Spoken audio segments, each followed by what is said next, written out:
Tales from the Hindu Dramatists. Sakuntala, or the Lost Ring. In ancient days, there was a mighty king of the lunar dynasty by name Dushyanta. He was the king of Hastinapur. He once goes out a-hunting and in the pursuit of a deer, comes near the hermitage of the sage Kanwa, the chief of the hermits, where some anchorites request him not to kill the deer. The king feels thirsty, and was seeking water when he saw certain maidens of the hermits watering the favorite plants. One of them, an exquisitely beautiful and bashful maiden named Sakuntala, received him. She was the daughter of the celestial nymph Menaka by the celebrated sage Viswamitra, and foster child of the hermit Kanwa. She is smitten with love at the first sight of the king, standing confused at the change of her own feeling. The love at first sight which the king conceives for her is of too deep a nature to be momentary. Struck by her beauty, he exclaims. Her lip is ruddy as an opening bud, her graceful arms resemble tender shoots, attractive as the bloom upon the tree, the glow of youth is spread on all her limbs. Seizing an opportunity of addressing her, he soon feels that it is impossible for him to return to his capital. His limbs move forward while his heart flies back, like a silken standard borne against the breeze. He seeks for opportunities for seeing her. With the thought about her haunting him by day and night, he finds no rest and no pleasure even in his favorite recreation, sporting. Mathavya, the jester, friend and companion of the king, however, breaks the dull monotony of his anxious time. The opportunity which the king seeks offers itself. The hermits send an embassy to the king, asking him to come over to the hermitage to guard their sacrifices. As he was making preparations for departure to the hermitage, Karavaka, a messenger from the Queen Mother, arrives asking his presence at the city of Hastinapur. He is at first at a loss to extricate himself from this difficulty, but a thought strikes him, and he acts upon it. He sends the jester as his substitute to the city. He is now at leisure to seek out the love-sick Sakuntala, who is drooping on account of her love for the king, and is discovered lying on a bed of flowers in an arbor. He comes to the hermitage, overhears her conversation with her two friends, shows himself and offers to wed her. For a second time the lovers thus meet. He enquires of her parentage to see if there is any obstacle to their being united in marriage, whereupon Sakuntala asks her companion Priyambada to satisfy the king with an account of her birth. The king, hearing the story of her birth, asks the companion to get the consent of Sakuntala to be married to him, according to the form known as Gandharva. Sakuntala requests the king to wait till her foster father Kanwa, who had gone out on a pilgrimage, would come back and give his consent. But the king, becoming importunate, she at last gives her consent. They are married according to the Gandharva form, on the condition that the issue of the marriage should occupy the throne of Hastinapur. She accepts from her lord a marriage ring as the token of recognition. The king then goes away, after having promised to shortly send his ministers and army to escort her to his capital. When Kanwa returns to the hermitage, he becomes aware of what has transpired during his absence by his spiritual powers, and congratulates Sakuntala on having chosen a husband worthy of her in every respect. Next day, when Sakuntala is deeply absorbed in thoughts about her absent lord, the celebrated choleric sage Durvasa comes and demands the rights of hospitality. But he is not greeted with due courtesy by Sakuntala owing to her preoccupied state. Upon this, the ascetic pronounces a curse that he whose thought has led her to forget her duties towards guests would disown her. Sakuntala does not hear it, but Priyambada hears it and by entreaties appeases the wrath of the sage, who being conciliated ordains that the curse would cease at the sight of some ornament of recognition. Sakuntala becomes quick with child, and in the 7th month of her pregnancy is sent by her foster father to Hastinapur, in the company of her sister Gautami, and his 2 disciples Sarngava and Saradwata. Priyambada stays in the hermitage. Sakuntala takes leave of the sacred grove in which she has been brought up, of her flowers, her gazelles and her friends. The aged hermit of the grove thus expresses his feelings at the approaching loss of Sakuntala. My heart is touched with sadness at the thought, Sakuntala must go today. My throat is choked with flow of tears repressed. My sight is dimmed with pensiveness, but if the grief of an old forest hermit is so great, how keen must be the pang a father feels when freshly parted from a cherished child. Then he calls upon the trees to give her a kindly farewell. They answer with the kokila's melodious cry. Thereupon the following good wishes are uttered by voices in the air. Thy journey be auspicious. May the breeze gentle and soothing fan the cheek. May lakes all bright with lily cups delight thine eyes. The sunbeam's heat be cooled by shady trees. The dust beneath thy feet be the pollen of lotuses. On their way, Sakuntala and her companions bathe in the Prach Saraswati, when, as fate would have it, she carelessly drops the ring of recognition into the river, being unaware of the fact at the time. At last they arrive at Hastinapur and send words to the king. The king asks his family priest Samarata to enquire of them the cause of their coming, whereupon the priest meets them at the gate, knows the objects of their coming and informs the king of it. The curse of Durvasa does its work. The king denies Sakuntala. At the intercession of the priest, she and her companions are brought before the king. The king publicly repudiates her. As a last resource, Sakuntala bethinks herself of the ring given her by her husband, but on discovering that it is lost, abandons hope. Sarnagava sharply remonstrates against the conduct of the king and presses the claim of Sakuntala. Gentle and meek as Sakuntala is, she undauntedly gives vent to her moral indignation against the king. The disciples go away saying that the king would have to repent of it. Sakuntala falls senseless on the ground. After a while she revives. The priest then comes forward and asks the king to allow her to stay in his palace till her delivery. The king consents, and when Sakuntala is following the priest, Menaka with her irradiant form appears and taking hold of her daughter vanishes and goes to a celestial asylum. Everyone present there is astonished and frightened. After this incident, one day while the king is out on inspection, a certain fisherman, charged with the theft of the royal signet ring which he professes to have found inside a fish, is dragged along by constables before the king who, however, causes the poor accused to be set free, rewarding him handsomely for his find. Recollection of his former love now returns to him. His strong and passionate love for Sakuntala surges upon him with doubled and redoubled force. Indulging in sorrow at his repudiation of Sakuntala, the king passes 3 long years, at the end of which Matali, Indra's charioteer, appears to ask the king's aid in vanquishing the demons. He makes his aerial voyage in Indra's car. While he is coming back from the realm of Indra, he alights on the hermitage of Maricha. Here he sees a young boy tormenting a lion whelp. Taking his hand without knowing him to be his own son, he exclaims, "If now the touch of but a stranger's child thus sends a thrill of joy through all my limbs, what transports must be awakened in the soul of that blessed father from whose loins he sprang?" From the vaunting speeches of the boy, the king gathers that the boy is a scion of the race of Puru. His heart ever flows with affection for him. A collection of circumstantial evidence points the boy to be his son. The amulet on the boy indicates his parentage. But while he is in a doubtful mood as to the parentage of the refractory boy, he meets the sage Maricha from whom he learns everything. The name of the boy is Sarvadamana, afterwards known as Bharata, the most famous king of the lunar race, whose authority is said to have extended over a great part of India, and from whom India is to this day called Bharata or Bharatavarsha, the country or domain of Bharata. Soon after, he finds and recognizes Sakuntala, with whom he is at length happily reunited. Vikramorvasi or Urvasi, won by valor or the hero and the nymph. In the Himalaya mountains, the nymphs of heaven, on returning from an assembly of the gods, are mourning over the loss of Urvasi, a fellow nymph who has been carried off by a demon. King Pururavas enters on his chariot, and on hearing the cause of their grief hastens to the rescue of the nymph. He soon returns after having vanquished the robber and restores Urvasi to her heavenly companions. While carrying the nymph back to her friends in his chariot, he is enraptured by her beauty, falls in love with her and she with her deliverer. Urvasi being summoned before the throne of Indra, the lovers are soon obliged to part. When they part, Urvasi wishes to turn round once more to see the king. She pretends that a straggling vine has caught her garland, and while feigning to disengage herself, she calls one of her friends to help her.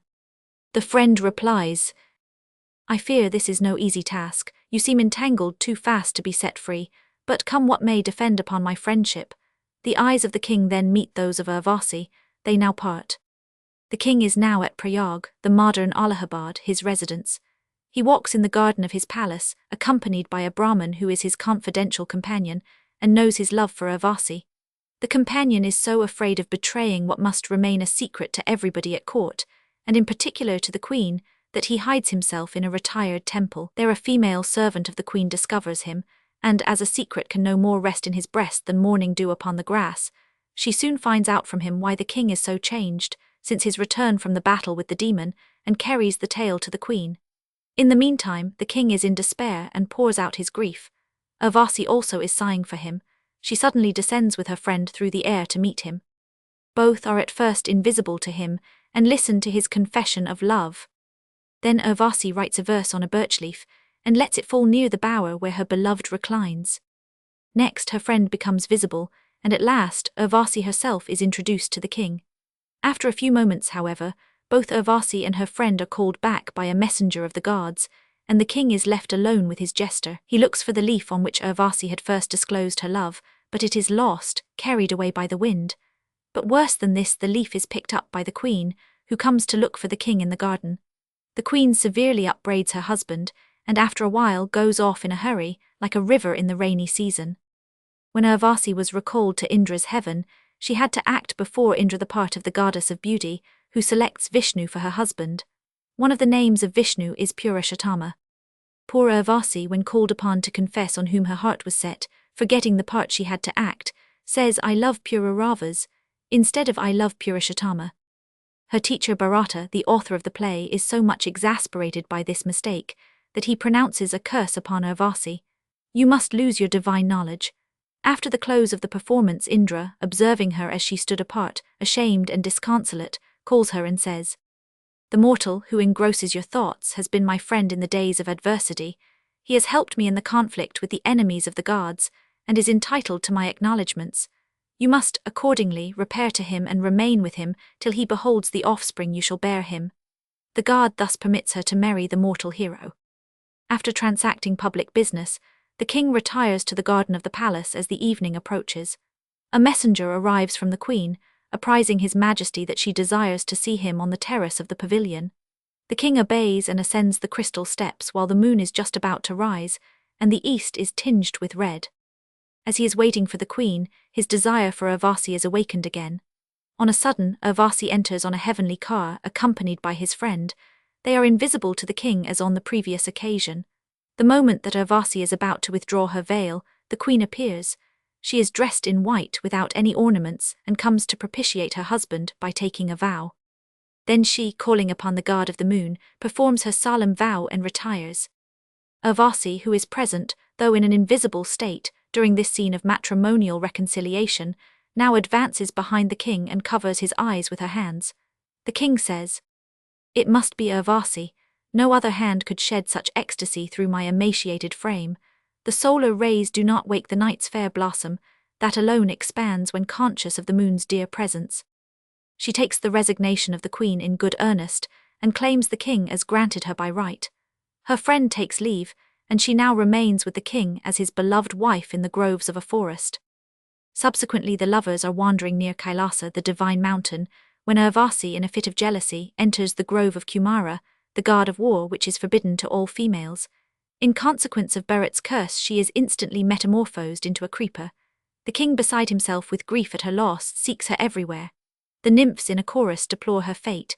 Mournful strains are heard in the air. The king enters a wild forest. His features express insanity. His dress is disordered. Clouds gather overhead. He rushes frantically after a cloud which he mistakes for a demon that carried away his bride. He addresses various birds and asks them whether they have seen his love: the peacock, the bird of the dark blue throat and eyes of jet; the cuckoo, whom lovers deem love's messenger; the swans, who are sailing northward and whose elegant gait betrays that they have seen her; the chakravaka, a bird who, during the night, is himself separated from his mate, but none responds. He apostrophizes various insects, beasts, and even a mountain peak to tell him where she is. Neither the bees which murmur amidst the petals of the lotus, nor the royal elephant that reclines with his mate under the kadamba tree, has seen the lost one. At last he thinks he sees her in the mountain stream. The rippling wave is like her frown, the row of tossing birds her girdle, streaks of foam her fluttering garment as she speeds along, the current her devious and stumbling gait. It is she turned in her wrath into a stream. At last the king finds a gem of ruddy radiance. He holds it in his hands and embraces the vine which is now transformed into Urvasi. Thus is she restored to her proper form through the mighty spell of the magical gem. The efficacious gem is placed on her forehead. The king recovers his reason. They are thus happily reunited and return to Allahabad. Several years elapse. An unlucky incident now comes to pass. A hawk bears away the ruby of reunion. Orders are sent to shoot the bird, and after a short while, a forester brings the jewel and the arrow by which the hawk was killed. An inscription on the shaft shows that its owner is Aias.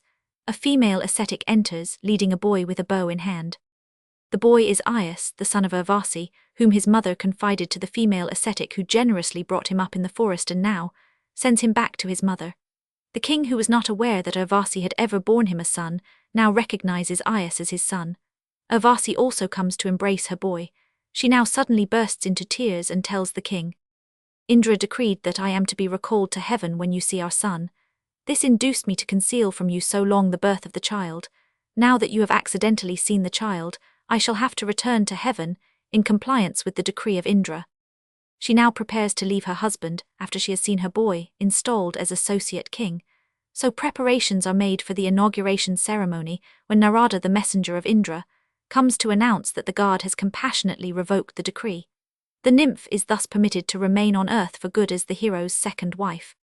Nymphs descend from heaven with a golden vase containing the water of the heavenly Ganges, a throne, and other paraphernalia, which they arrange.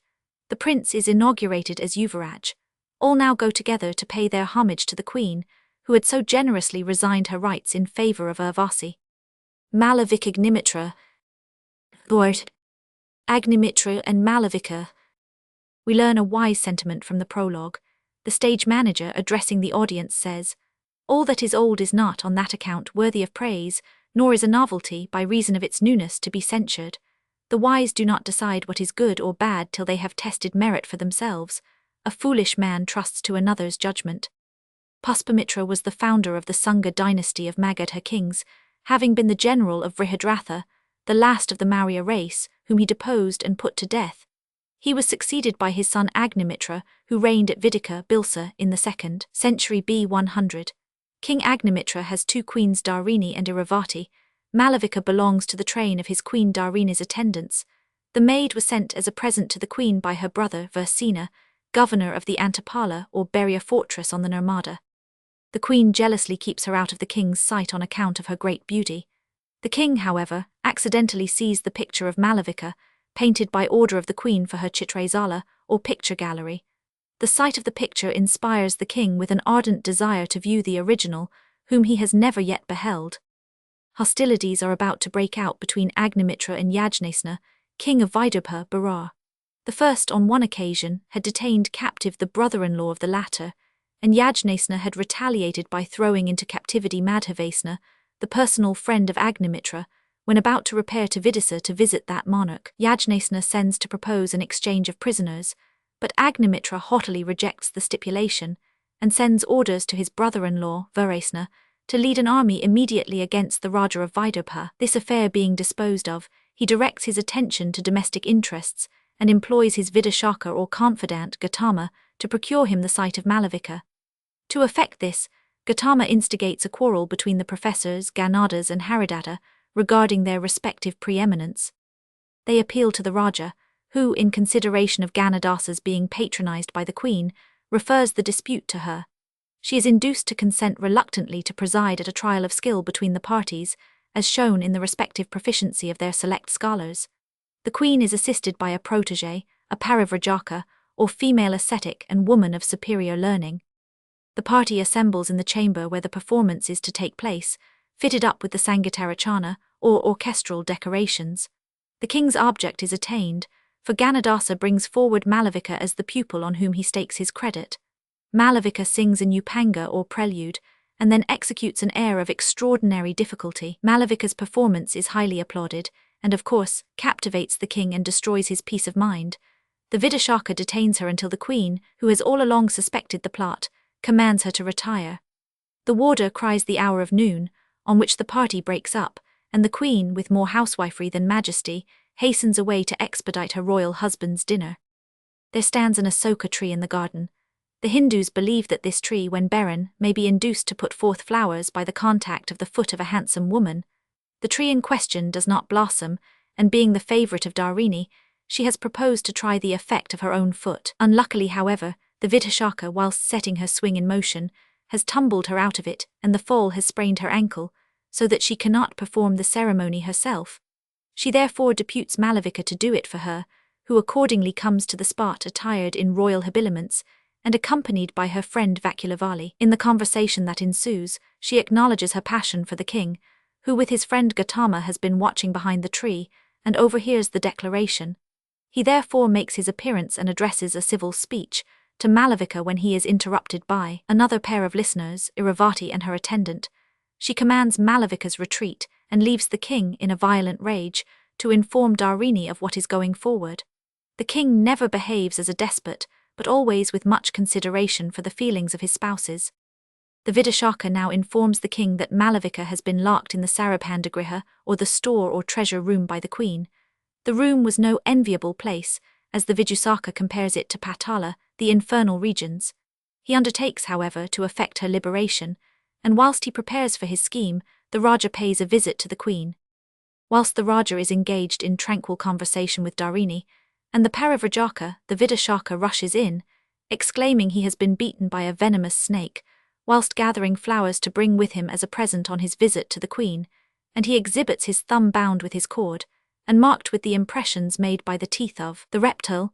The Parivrajaka, with some humour as well as good surgery, recommends the actual cautery or the amputation of the thumb, but the Vidashaka, pretending to be in convulsions and dying, the snake doctor is sent for, who, having had his clue, refuses to come, and desires the patient may be sent to him. The Vidashaka is accordingly sent. The queen is in great alarm, as being, however, innocently the cause of a Brahman's death. Presently the messenger returns, stating that the only hope is the application of the snake stone to the bite, and requesting the Raja to order one to be procured. The queen has one in her finger ring, which she instantly takes off and sends to the Vidashaka. This is his object, for the female jailer of Malavika has, as he has ascertained, been instructed to liberate her prisoner only on being shown the seal ring or signet of the queen, and having got this in his possession, he immediately effects the damsel's release, after which the ring is returned to the queen, and the Vidashaka is perfectly recovered. The king, then being summoned away by a concerted pretext, hastens to the Samudra pavilion, where Malavika has been conveyed with her friend and companion, Vakulavali. This pavilion is decorated with portraits of the king and his queens, and Malavika is found by her lover engrossed with their contemplation. Vakulavali retires. The Vidashaka takes charge of the door, but he no sooner sits down on the threshold than he falls asleep. The Raja and Malavika, consequently, have scarcely time to exchange professions of regard, when they are again disturbed by the vigilant and jealous Iravati, who sends information of her discoveries to Dharini, and in the meantime remains sentinel over the culprits. The party, however, is disturbed by news that Agnimitra's daughter has been almost frightened to death by a monkey, and Iravati and the Raja hasten to her assistance, leaving Malavika to the consolation derived from hearing that the Asoka tree is in blossom, an omen of the final success of her own desires. The Raja, Dharini and the Parivrajaka, with Malavika and other attendants, gather about the Asoka tree, when some presents arrive from the now submissive monarch of Vidarbha, against whom the troops of Virashina have been successful. Amongst the gifts are 2 female slaves, who immediately recognize in Malavika the sister of Madhavesna, the friend of Agnimitra, whom the armies of the latter have just extricated from the captivity to which the Vidarbha sovereign had consigned him. It appears that when he was formerly seized by his kinsman, his minister, Sumati, contrived to effect his own escape, along with his sister and the young princess. That sister, Kausika, now reveals herself in the person of the Parivrajaka, and continues the story of their flight. Sumati joined a caravan bound to Vidisa on their way to the Vindhya mountains. They were attacked by the foresters, who were armed with bows and arrows, and decorated with peacock's plumes. In the affray Sumati was slain and Malavika was lost. Kausika, left alone, committed her brother's body to the flames, and then resumed her route to Vidisa, where she assumed the character of a female ascetic. The Raja observes she did wisely. Kausika soon found out Malavika, but forbore to discover herself, confiding in the prophecy of a sage, who had foretold that the princess, after passing through a period of servitude, would meet with a suitable match. It thus finally turns out that Malavika is by birth a princess, who had only come to be an attendant at Agnimitra's court, through having fallen into the hands of robbers. The king issues his orders respecting the terms to be granted to Yajnesna, the king of Vidarbha, the half of whose territory he assigns to Madhavesna, the brother of Malavika. A letter arrives from the general Pushpamitra, giving an account of some transactions that have occurred upon the southern bank of the Indus. On his own behalf or that of his son, he had undertaken to celebrate an Aswamedha, or horse sacrifice, for which it was essential that the steed should have a free range for 12 months, being attended only by a guard to secure him. This guard had been placed by Pushpamitra under the command of Agnimitra's son, Vasumitra. Whilst following the victim along the Indus, a party of Yavana horse attempted to carry off the courser, but they were encountered by the young prince, and after a sharp conflict defeated. Pushpamitra concludes with inviting his son to come with his family to complete the sacrifice. The queen Dharini, overjoyed with the news of her son's success and safety, distributes rich presents to all her train and the females of Agnimitra's establishment, whilst to him she presents Malavika. Iravati communicates her concurrence in this arrangement, and the Raja obtains a bride, whom his queens accept as their sister. The difficulty of conciliating his queens is thus removed. The king now marries Malavika and all ends happily. The Veera Charita or the Mahavira Charita, the life of the great hero. Dasaratha, the king of Ayodhya Oud, is the father of 4 sons Rama, Lakshmana, Bharata and Satrugna. Rama and Lakshmana visit Viswamitra's hermitage. Kusadwaja, the king of Sankasya and the brother of Janaka, the king of Mithila, accompanied by his 2 nieces Sita and Urmila, enters the hermitage of Viswamitra on the borders of the Kausiki, Kosi, having been invited by the sage to his sacrifice. He is met by the sage with the 2 youths Rama and Lakshmana, and the young couples become mutually enamored. Meanwhile Ahalya, the cursed wife of Gautama, gets cleared of her guilt through the purifying influence of Rama. A messenger from Ravana, the demon king of Lanka, arrives, who has followed them from Mithila, and comes to demand Sita as a wife for his master. They are further disturbed by Taraka, a female fiend, the daughter of Suketu, wife of Sunda and mother of Maricha. Rama, by command of Viswamitra, slays her. Viswamitra is exceedingly pleased with the deed and invokes and gives to Rama the heavenly weapons with all their secrets of discharge and dissolution. The sage recommends Kusadwaja to invite the bow of Siva for Rama's present trial and consequent obtaining of Sita. The bow arrives, self-conveyed being as the weapon of so great a deity, pregnant with intelligence. Rama snaps it asunder, in consequence of which feat it is agreed that Sita shall be wedded to him, Urmila her sister to Lakshmana, and Mandavi and Esrudakirti, the daughters of Kusadwaja, to Bharata and Satrugna respectively. The party is again disturbed by Suvahu and Maricha, the first of whom is killed and the second, thrown at a distance by Rama. The messenger of Ravana then goes away mortified to represent the matter to the minister of Ravana. The saint and his visitors then retire into the hermitage. Malyavan, the minister and maternal grandfather of Ravana and the king's sister Sarpanaka, have heard the news of Rama's wedding with Sita from Siddhasrama and discuss the consequences with some apprehension. The minister takes the marriage as an insult to his master. A letter arrives from Parasurama, partly requesting and partly commanding Ravana to call off some of his imps, who are molesting the sages in Dandakaranya. He writes from Mahendra Dwipa. Malyavan takes advantage of this opportunity to instigate a quarrel between the 2 Ramas, anticipating that Parasurama, who is the pupil of Siva, will be highly incensed when he hears of Rama's breaking the bow of that divinity. The hero comes to Vaidha, the palace of Janaka, to defy the insulter of his guard and preceptor. He enters the interior of the palace, the guards and attendants being afraid to stop him, and calls upon Rama to show himself. The young hero is proud of Parasurama's seeking him and anxious for the encounter, but detained a while by Sita's terrors. At last the heroes meet. Parasurama alludes to his own history, how he, having overcome his fellow pupil, Kartikya, in a battle-axe fight, received his axe from his preceptor Siva as the prize of his prowess. Parasurama addresses Rama thus: "How dost thou presume to bend thy brow in frowns on me? Thou must be an audacious boy, a scion of the vile Kshatriya race. Thy tender years and newly wedded bride teach me a weakness I am not wont to feel." Throughout the world the story runs, I, Rama, and the son of Jamajni, struck off a mother's head with remorseless arm. This vengeful axe has 21 times destroyed the Kshatriya race, not sparing in its wrath the unborn babe hewn piecemeal in the parent womb. It was thus I slaked the fires of a wronged father's wrath with blood, whose torrents, drawn unsparingly from martial veins, fed the vast reservoir in which I loved to bathe. Rama replies thus: "Give over thy vaunts, I hold thy cruelty a crime, not virtue." The combat between the 2 Ramas is suspended by the arrival of Janaka and Satananda, and Rama's being summoned to attend the Kanchana Mokana, the loosening of Sita's golden bracelet. Parasurama awaits Ramachandra's return. He is accosted in succession by Vasishtha, Viswamitra, Satananda, Janaka and Dasaratha, who first endeavour to soothe and then to terrify him, but he outbullies them all. At last Ramachandra returns from the string-removing ceremony and is heard calling on Parasurama, and the combat ensues. Ramachandra comes out victorious. The two kings Janaka and Dasaratha congratulate each other on the victory of Ramachandra. Parasurama is now as humble as he was before arrogant. He calls upon the earth to hide his shame, whilst Rama regrets Bhargava's departure, so Panika, disguised as Manthara, the favourite of Kaikeyi, Dasaratha's second wife, arrives with a letter to Rama, requesting him to use his influence with his father to secure Kaikeyi the two boons which Dasaratha was pledged to grant her, specifying one to be her son, Bharata's inauguration, and the other, assent to Rama's voluntary exile. In the meantime, Dasaratha, who has determined to raise Rama to the participation of regal dignity, communicates his intention to his son.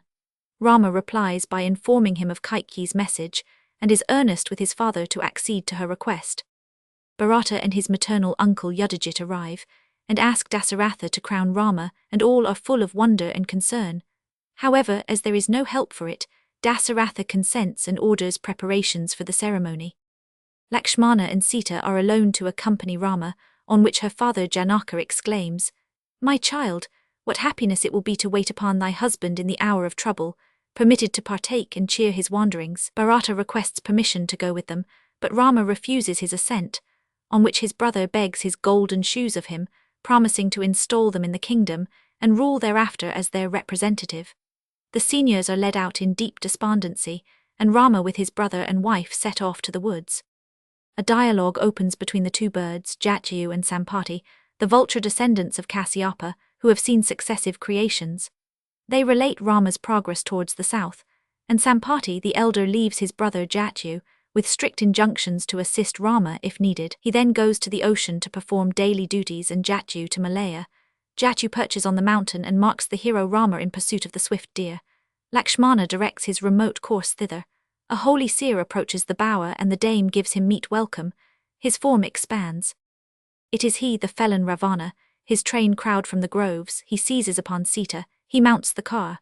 Jatayu cries shame on his birth and threatens to rend his limbs and revel in his gore. Jatayu is, however, killed in the conflict. Rama raves with indignation. The brothers set off in pursuit of the ravisher, when Ramana, a female devotee sent by Vibhishana to Rama, calls for succor, being seized by Kabandha, a headless fiend. Rama sends Lakshmana to her rescue. He goes off to kill the demon and returns with the dame. She gives Rama a note from Vibhishana praying for his refuge. Rama asks Lakshmana what reply to be sent to his dear friend, Lord of Lanka, and Lakshman replies that those words are sufficient. Two promises are implied, first contraction of friendship and secondly bestowal of the kingdom of Lanka. Rama, learning from the devotee that Vibhishana is with Sugriva, Hanuman and other monkey chiefs at Rishyamukha, and that the monkeys have picked up Sita's ornaments and upper garments in the forest, determines to go to them. Kabandha then appears, to thank Rama for killing him, being thereby liberated from a curse and restored to a divine condition. They then set off to Rishyamukha, the residence of Bali, watered by the Pampa. In the way Rama performs a miracle by kicking away the skeleton of a giant. When the brothers arrive at the mountain, Bali appears like a cloud upon its peak, and being instigated by his friend Malyavan, resolves to oppose Rama. The heroes meet and after exchange of civilities go to the conflict. The noise brings Vibhishana, Sugriva, and all the monkey chiefs to the place. Bali is overthrown and mortally wounded. He recommends the monkeys to choose Sugriva and his own son Angada for their joint sovereigns, and mediates an alliance between Rama and them, as well as with Vibhishana. Rama and Sugriva pledge themselves to eternal friendship, over the sacrificial fire in Matanga's hermitage which stood close by. Bali then repeats his request to the monkey chiefs as they were attached to him, to acknowledge Sugriva and Angada as their joint leaders, and to follow them in aid of Rama against Ravana in the ensuing contest. He then dies. Malyavan laments over these miscarriages. Trijata, a Rakshasi, adds to his despondency by news of the mischief inflicted by Hanumana, who has burnt the town of Lanka and slain a son of Ravana. He goes off to set guards and gather news by means of spies. Ravana meditates on his love. His queen Mahadhari comes to bring him tidings of Rama's approach, but he only laughs at her. She tells him of the bridge made by Rama. He replies if all the mountains of the earth were cast into the ocean, they would not furnish footing to cross it. His incredulity is terminated by a general alarm, and the appearance of Prahasta, his general, to announce that Lanka is invested. Angada comes as envoy from Rama, to command Ravana to restore Sita and prostrate himself and his family at the feet of Lakshmana. Ravana, enraged, orders some contumely or punishment to be inflicted upon him. He orders him to be shaved, and Gada puffs his hair out with rage. The monkey tells Ravana if he were not an ambassador, he would tear off his 10 heads, and he then springs away. The tumult increases, and Ravana goes forth to the combat. Indra and Kairatha then come to see the battle from the air. All the chiefs of the two parties engage in promiscuous war. The Rakshasas have the worst, but Ravana with his brother Kumbhakarna and his son Meghanada turns the tide. The monkeys fly, leaving Rama almost unsupported. Lakshmana attacks Meghanada. Ravana quits Rama to assist his son. The serpent band of Meghnada is dispersed by the eagle king weapon of Lakshmana. The forces of Kumbhakarna are reduced to ashes with a fire weapon by Rama. Rama kills Kumbhakarna, and then goes to the aid of Lakshmana. The whole of Rama's party are then overwhelmed with magical weapons, hurled invisibly by Ravana upon them, and fall senseless. While Ravana seeks to restore Kumbhakarna, Hanuman, reviving, goes to fetch Amrita, and tearing up the mountain that contains it, returns to the field. His very approach restores Lakshmana, who jumps up with increased animation, like a serpent starting from his shriveled skin, or the sun bursting from clouds. So Raghu's youngest hope, restored by heavenly herbs, burns with more than wonted ardor, wonders a moment what has chanced, and then, all on fire for glory, rushes to the fight. Rama also revives and, instigated by the sages, exerts his celestial energies, by which the Daitya Ravana and his host speedily perish. Rama is victorious, and Sita is recovered. Vibhishana is now crowned king of Lanka. Alaka, a tutelary deity, comes. Lanka, another tutelary deity, is consoled by Alaka. Sita passes the fiery ordeal in triumph. The gods cheer her. Rama, accompanied by Sita, Lakshmana, Vibhishana and Sugriva, then enters the aerial car Pushpaka, which was once wrested from Kuvara by Ravana, and which is now placed at the disposal of Rama by Vibhishana. The car transports them from Ceylon all the way to Ayodhya. One or other of the party points out the places over which they fly, viz. the Setu or bridge of Rama, the Malaya mountain, the Kaveri river, the hermitage of Agastya, the Pampa river, the residence of Bali and of Jatyu, the limits of the Dandaka forest, the Sahya or Saladri mountains, and the boundaries of Aryavata. They then rise and travel through the upper air, approaching near the sun, and are met and eulogized by a Kinara and his bride. They then come to the peaks of the Himalaya, and descend upon Tapavana, whence they go towards Ayodhya, where Rama is welcomed by his brothers Bharata and Satrugna, their mothers Vasistha and Viswamitra. The four brothers embrace one another. Rama is now consecrated king by Vasistha and Viswamitra. Uta Rama Charita. Lord. The later life of Rama.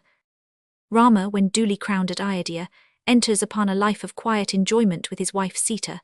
The love of Rama and Sita, purified by sorrow during the late exile, is most tender. After a stay of a few days at Ayodhya, Janaka, the father of Sita, goes back to his country Mithila. Rama consoles his queen for her father's absence. The sage Ashtavakra comes in and delivers a message to Rama from his spiritual preceptors to satisfy the wishes of Sita and please his people. Then the sage goes away. The family priest Vasistha, having to leave the capital for a time to assist at a sacrifice, utters a few words of parting advice to Rama, thus: "Remember that a king's real glory consists in his people's welfare." Rama replies, "I am ready to give up everything, happiness, love, pity, even Sita herself, if needful for my subjects' good." In accordance with this promise, he employs an emissary named Dharmaka to ascertain the popular opinion as to his own treatment of his subjects. Lakshmana now asks Rama and Sita to come out and see their early history drawn on the terrace of the palace. They move about and the different parts of the picture are shown to Sita. When the eyes of Sita turn on the yom-producing weapons, Rama asks her to salute them so that they would attend also on her children. Sita then feels tired and lays her head on the arm of her husband and sleeps. Then Dharmaka, who, as an old and trusted servant, had free admission to the inner apartments, comes and whispers to him that people condemn his receiving back a queen, abducted by a fiend, after her long residence in a stranger's house. In short, he is told that they still gossip and talk scandal about her and Ravana. The scrupulously correct and oversensitive Rama, though convinced of his wife's fidelity after her submission to the fiery ordeal, and though she is now likely to become a mother, feels himself quite unable to allow the slightest cause of offense to continue among his subjects. He has no other resource. People must be satisfied. He orders his dear Sita's exile, and the messenger goes away to deliver the order to Lakshmana to seclude her somewhere in the woods. He is torn by contending feelings. He is overpowered with grief, withdraws his arm from his sleeping wife and pours forth pathetic lamentation. Then he takes up her feet and cries when the announcement of the arrival of frightened rishis makes him go out to send Satrugna to their succor. The messenger Dharmaka then enters and takes Sita unsuspectingly to mount the chariot which is to lead her to exile.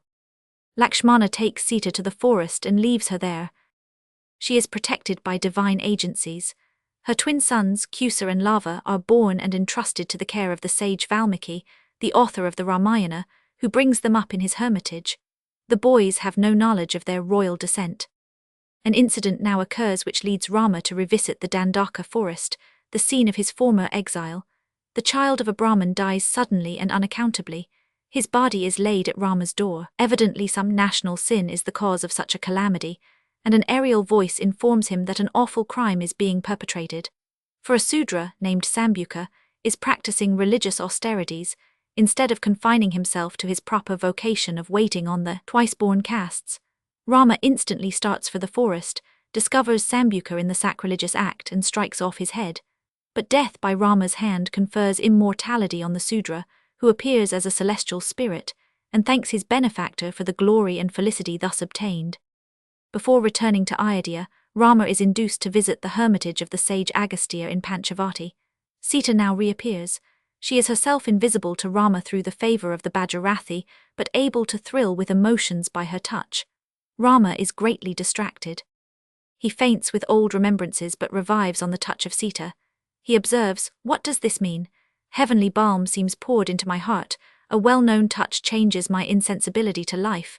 Is it Sita, or am I dreaming?" He vainly seeks for her possession, but at last goes away on the advice of his companion Visanti. The sage Valmiki makes great preparations for receiving Vasishtha, Janaka, Kaushalya, the mother of Rama, and other eminent guests. The pupils are delighted because the visit of the guests affords hopes of a feast at which flesh meat is to constitute one of the dishes. As the boys have got a holiday in honor of the guests, they are playing at some distance from a tree outside the hermitage. Among them, Kaushalya notices a boy with the features of her son, who is called in but whom the guests do not yet know to be a son of Rama. Soon after, the horse of the horse sacrifice of Rama comes near, and he goes out with other boys to see the fun while the elders go to see the host. The attendant soldiers cry out that Rama is the only hero of the world. Lava, for such is the boy's name, cannot brook such vaunts and removes the banner. Soldiers crowd upon him and Lava draws his bow. Lakshmana's son Chandraketu, the general of the army, arrives surprised at the slaughter of his army and asks Lava to leave the incapable army and fight with himself. Lava obeys the call, and after some conversation in which he ridicules the powers of Rama and infuriates his antagonist, they go out to fight. The discharge and repulsion of the divine weapons occur. The approach of Rama puts an end to the contest. Lava's elder brother Kusa has heard of his fight and comes to eradicate from the world the name of emperor. But Lava has become calm and asks his brother to pay respects to the hero of the Ramayana. Rama embraces both of them and is moved with their son-like touch. He notices in them the features of his wife. He knows that his children alone could possess the divine weapons. He recollects that his wife was left in that part of the forest and instinctively comes to the conclusion that they are his children. He wishes to ask about their birth in a roundabout way, but before proceeding to the end, is asked to see his spiritual preceptor. The desertion of Sita is acted by nymphs on the banks of the Ganges, before Rama and other high guests invited by Valmiki. Sita, from behind the stage, cries out, "The beasts of prey desire to devour me in the forest. Left alone and unprotected, I will throw myself into the Bajarathi." She enters supported by her mother Prithivi, the earth, and Ganga, each carrying a baby in the lap. Ganga tells her of the birth of the twins and consoles her, but Earth is greatly distressed with the conduct of Rama. Ganga replies, "Who can close the door of fate?" But Earth says, "Has it been proper for the good Rama? He disregarded the hand he pressed when a boy. He disregarded me and Janaka. He disregarded fire who showed her purity. He disregarded the children she was about to bring forth." But Ganga pacifies her and they agree to make over the children to Valmiki when they become a little old. Earth then asks her daughter to come to the nether world, to which she agrees, and with their exit closes the play. At the close of the play, Rama faints. Then the real Sita enters with Arundhati. the wife of Rama's preceptor, and touches and revives her husband. The people are satisfied with her purity, and Rama takes her back with the children who are introduced by Valmiki. The husband and wife are thus reunited after 12 years of grievous solitude, and happiness is restored to the whole family. The reunion is witnessed not only by the people of Ayodhya, but by the congregated deities of earth and heaven. Rama thus describes his love for his wife. Her presence is ambrosia to my sight, her contact fragrant sandal, her fond arms twined round my neck are a far richer clasp than costliest gems, and in my house she reigns the guardian goddess of my fame and fortune. Oh, I could never bear again to lose her. Malati and Madhava, or the stolen marriage. There lived in the town of Kundanapura in Berar, Divarata, a very calm and sagacious minister to the king of Vidarbha. He had a son named Madhava. Madhava was very beautiful and of uncommon intelligence. He became proficient in all branches of learning in his early age. He now arrived at a marriageable age. The beautiful town of Padmavati in Malwa is situated at the confluence of the two rivers Indus and Madhumati. There lived in Padmavati Buravasu, who was minister to the king of Padmavati. He had a very beautiful unmarried daughter named Malati. The king indicated an intention to propose a match between Malati and his own favourite Nandan, who was both old and ugly, and whom she detested. Buravasu feared to give offence to the king by refusing the match. Divarata and Buravasu were fellow students. In their academical days, they pledged themselves that they should enter into matrimonial alliance if they happened to have children. Malati and Madhava did not know anything about their father's promises. There lived in Padmavati Kamandaki, an old Buddhist priestess who was nurse of Malati. The priestess knew everything about the matrimonial promise. She was a very intelligent lady and was respected by all. The two friends concert a plan with the priestess to throw the young people in each other's way, and to connive at a secret marriage. In pursuance of this scheme, Madhava is sent to finish his studies at the city of Padmavati with the ostensible object of studying logic under the care of the priestess, who takes great care of her pupil and endeavours her utmost to fulfil the promise of her two friends. By her contrivance and with the aid of Malati's foster sister Lavangika, the young people meet and become mutually enamoured. Kamandaki addresses her favourite disciple Avalokita thus: Dear Avalokita, oh, how I wish for the marital union of Madhava, the son of Divarata, and Malati, the daughter of Buravasu. Auspicious signs forerun a happy fate. Even now my throbbing eyeball tells that propitious destiny shall crown my schemes. Avalokita replies, Oh, here is a serious cause of anxiety. How strange! You are already burdened with the austerities of devotional exercises. Buravasu has commissioned you to perform this arduous task. Though retired from the world, you could not avoid this business. Kamandaki says, Never say so. The commission is an office of love and trust.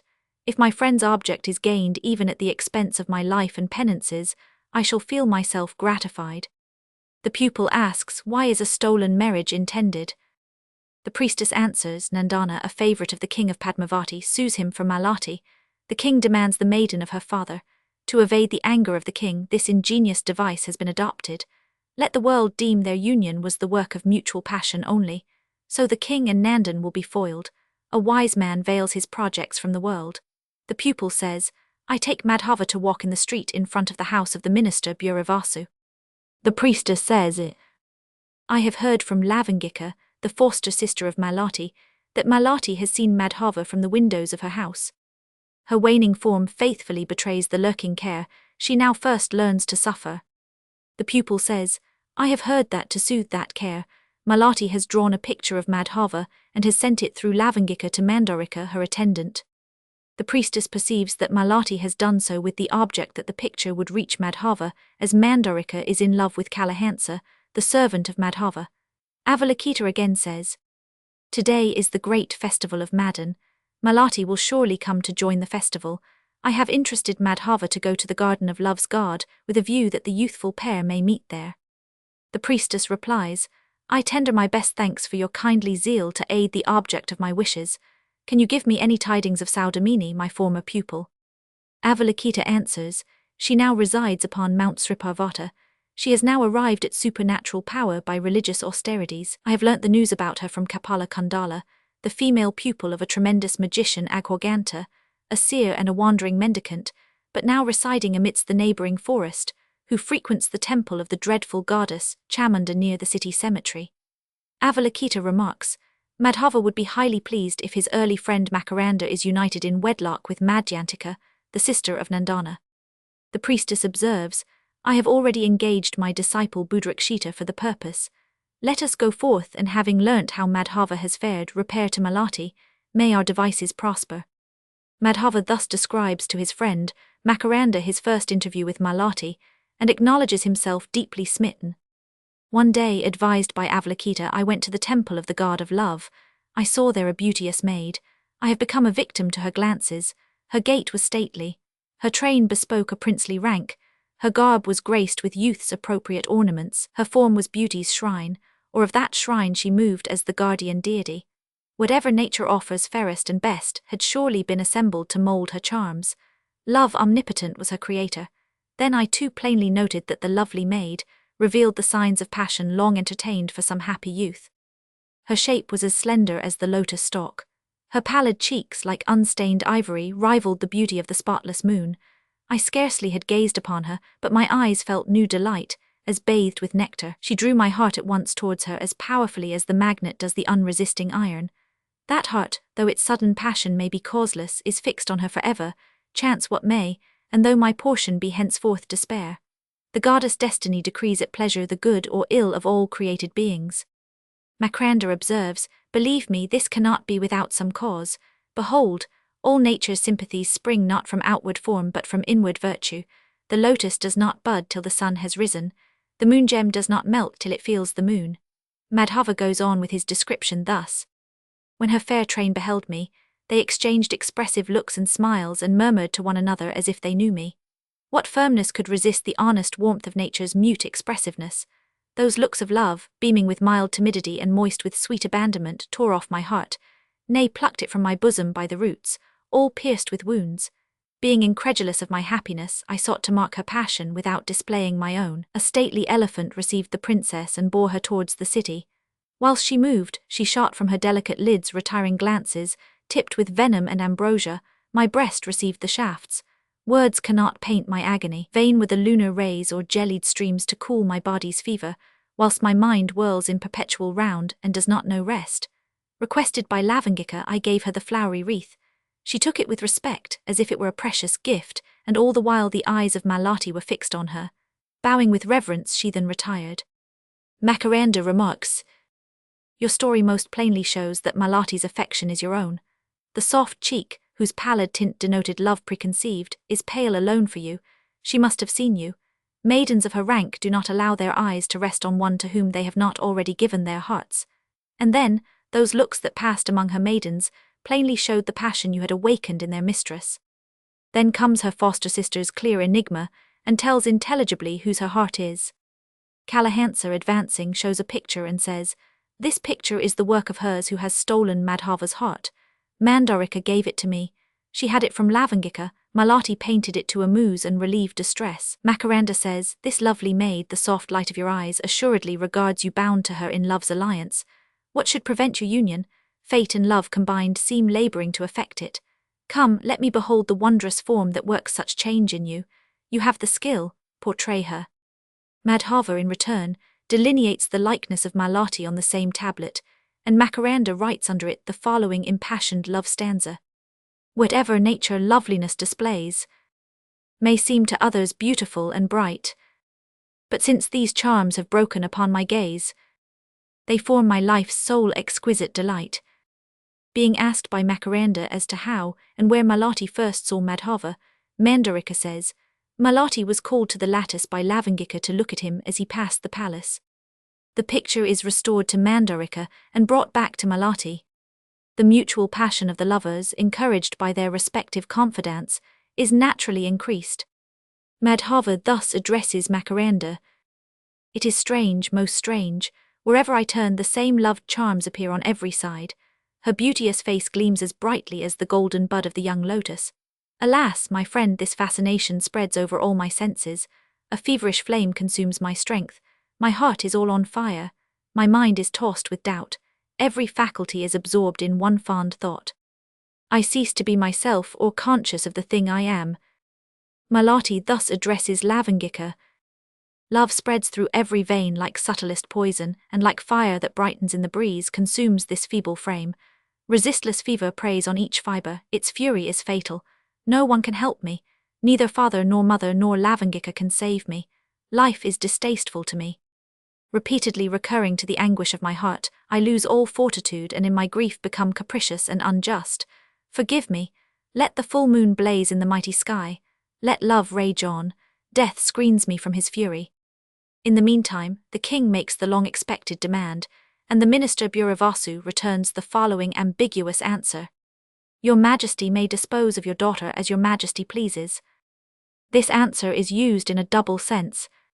Your minister's daughter is your own daughter and you can dispose of her as you please, and you can dispose of your own daughter as you please, but not my daughter. The father's connivance at his daughter's stolen marriage would appear inconsistent if the reply is not understood in its double sense. The intelligence reaches the lovers, they are thrown into despair. Requested by Lavangika, Kamandaki thus describes Madhava in the presence of Malati. The sovereign of Vidarbha boasts for minister the wise and long-experienced Divarata, who bears the burden of state and spreads throughout the world his piety and fame. Your father knows him well, for in their youth they were joined in study and trained to learning by the same preceptor. In this world we rarely behold such characters as theirs. Their lofty rank is the abode of wisdom and of piety, of valor and of virtue. Their fame spreads white and spotless through the universe. A son has sprung from Divarata whose opening virtues early give occasion of rejoicing to the world. Now in his bloom, this youth has been sent to our city to collect ripe stores of knowledge. His name is Madhava. Kamandaki soliloquizes thus. Malati is tutored to our wishes and inspired with hatred of the bridegroom Nandan. He is reminded of the examples of Sakuntala and Vasavadatta that vindicate the free choice of a husband. Her admiration of her youthful lover is now approved by his illustrious birth and my encomium of his high descent. All this must strengthen and confirm her passion. Now their union may be left to fate.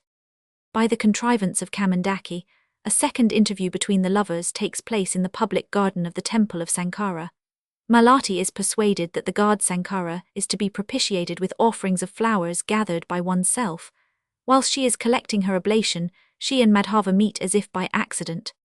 At this moment, a great tumult and terrific screams announce that a tremendous tiger has escaped from an iron cage in the temple of Siva, spreading destruction everywhere. Instantly, Nandana's youthful sister, Madhyantika, happens to be passing, and is attacked by the tiger and is reported to be in imminent danger. Madhava and Makaranda both rush to the rescue. The latter kills the animal and thus saves her, who is then brought in a half-fainting state into the garden. He is himself wounded. Mandyantika is thus saved by the valor of Makaranda. The gallant youth is brought in insensible. By the care of the women he revives. On recovering, Madhyantika naturally falls in love with her deliverer. The two couples are thus brought together. Malati affiances herself there and then to Madhava. Soon afterwards, the king prepares to enforce the marriage of Malati with Nandan. A messenger arrives to summon Madhyantika to be present at the marriage. Another messenger summons Malati herself to the king's place. Madhava is mad with grief, and in despair makes the extraordinary resolution of purchasing the aid of ghosts and malignant spirits by going to the cemetery and offering them living flesh, cut off from his own body, as food. He accordingly bathes in the river Sindhu and goes at night to the cemetery. The cemetery happens to be near the temple of the awful goddess Chamunda, a form of Durga. The temple is presided over by a sorceress named Kapil Kundla and her preceptor, a terrible necromancer Agwaganta. They have determined on offering some beautiful maiden as a human victim to the goddess. With this object they carry off Malati before her departure, while asleep on a terrace, and bringing her to the temple, are about to kill her at the shrine when her cries of distress attract the attention of Madhava, who is, at the moment, in the cemetery offering his flesh to the ghosts. He thinks he recognizes the voice of Malati. He rushes forward to her rescue. She is discovered dressed as a victim, and the magician and the sorceress are preparing for the sacrifice. He encounters Agwaganta, and after a terrific hand-to-hand fight, kills him and rescues Malati. She flies to his arms. Voices are heard as of persons in search of Malati. Madhava places her in safety. The sorceress vows vengeance against Madhava for slaying her preceptor Agwaganta. Malati is now restored to her friends. The preparations for Malati's wedding with Nandana goes on. The old priestess Kamandaki, who favors the union of Malati with her lover Madhava, contrives that, by the king's command, the bridal dress shall be put on at the very temple where her own ministrations are conducted. There she persuades Makaranda to substitute himself for the bride. He puts on the bridal dress, is carried in procession to the house of Nandan, and goes through the form of being married to him. Nandana, being disgusted with the masculine appearance of the pretended bride, and offended by the rude reception given to him, vows to have no further communication with her, and consigns her to his sister's care in the inner apartments. This enabled Makaranda to effect an interview with Nandana's sister Madhyantika, the object of his own affections. Makaranda then discovers himself to his mistress, and persuades her to run away with him to the place where Malati and Madhava have concealed themselves. Their flight is discovered. The king's guards are sent in pursuit. A great fight follows, but Makaranda, assisted by Madhava, defeats his opponents. The bravery and handsome appearance of the two youths avert the king's anger, and they are allowed to join their friends unpunished. The friends accordingly assemble at the gate of the temple. But the sorceress, who has been watching an opportunity when Malati is unprotected, takes advantage of the confusion and carries her off in a flying car, in revenge for the death of her preceptor. The distress of her lover and friends knows no bounds. They are reduced to despair at this second obstacle to the marriage. They give up all hopes of recovering her when they are happily relieved by the opportune arrival of Saudamini, an old pupil of the priestess Kamandaki, who has acquired extraordinary magical powers by her penances. She rescues Malati from the hands of the sorceress and restores her to her despairing lover. The two couples are now united in happy wedlock. Hanuman Nataka or Mehinataka or the great drama. In Ayodhya there was an illustrious and powerful monarch, the subduer of foes and the renowned ornament of the exalted house of the sun, named Dasaratha, in whose family, for the purpose of relieving the earth of her burden, Burisravas, Vishnu, deigned to incorporate his divine substance as 4 blooming youths. The eldest, endowed with the qualities of imperial worth, was Rama. He goes with his brother Lakshmana to the court of Mithila to try his strength in the bending of the bow of Siva and thereby win Sita for his bride. The hero triumphs. The bow is broken with a deafening sound which brings Parasurama there. Rama wins his bride. He tries the bow of Parasurama and shoots an arrow from it which flies to Swarga or heaven. The Brahmin hero now acknowledges the Kshatriya hero to be his superior. Rama is married to Sita. The sweet loves of the happy pair grows with enjoyment. Various portents then indicate Rama's impending separation from his father. The sun looks forth dimmed in radiance. Fiery torches wave along the sky. Meteors dart headlong through mid-heaven. Earth shakes. The firmament rains showers of blood. Around, the horizon thickens. In the day the pale stars gleam. Unseasonable eclipse darkens the noon. Day echoes with the howls of dogs and jackals, whilst the air replies with horrid and strange sounds, such as shall peal, when the destroying deity proclaims in thunder the dissolution of the world. Rama is exiled. At this, the king dies in agony.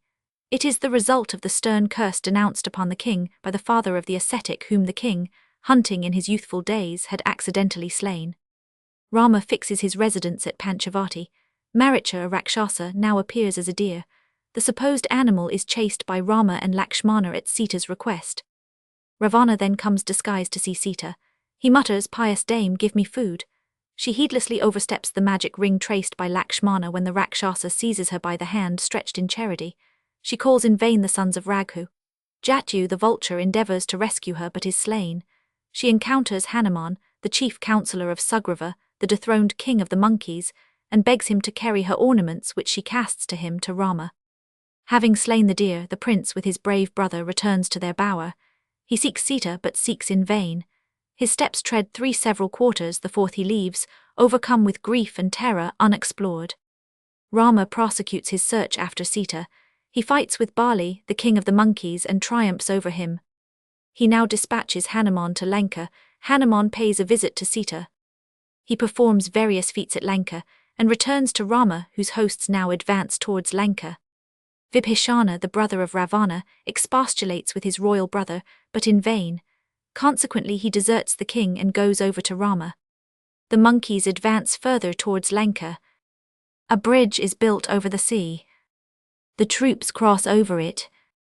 Where first the monkey bands advance, they view a watery belt smoothly circling round the shore. The following troops plough their way through the thick mire with labour. The chief who leads the rear, filled with wonder, exclaims, "Here is ocean."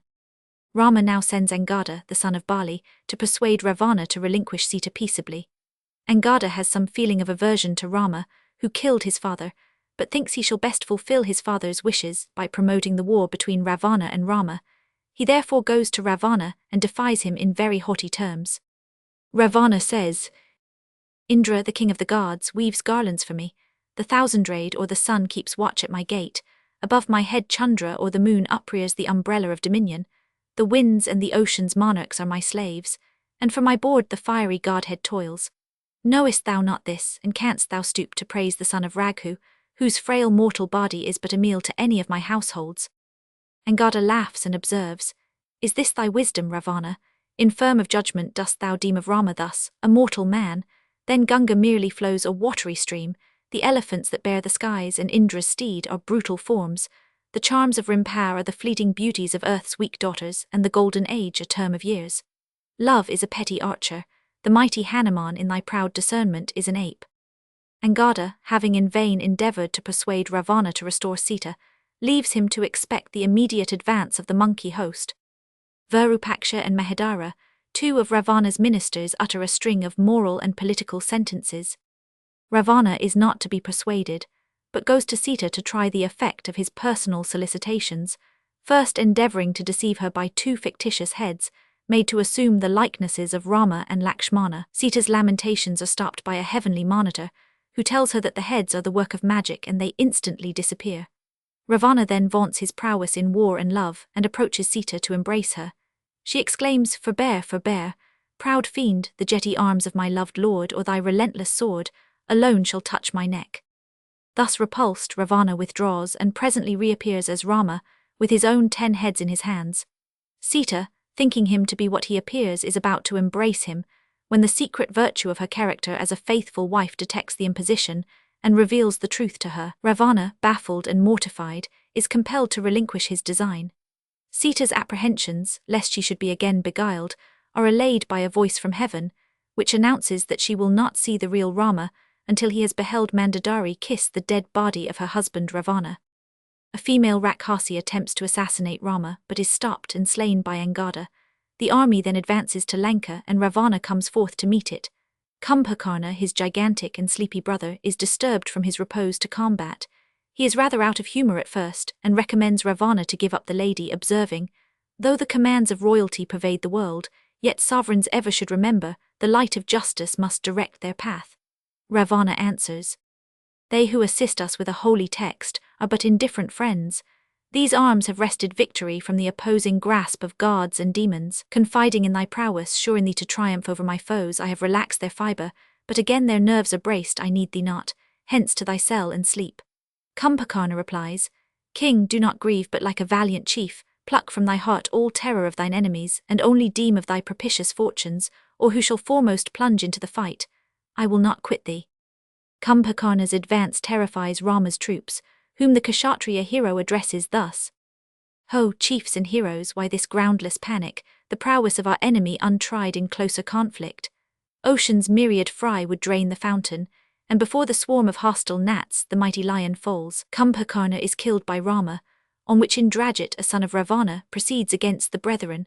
By the arrow called Nagapasa, presented him by Brahma, he casts Rama and Lakshmana senseless on the ground, and then goes to Nikampila mountain to obtain a magic car by means of sacrifice.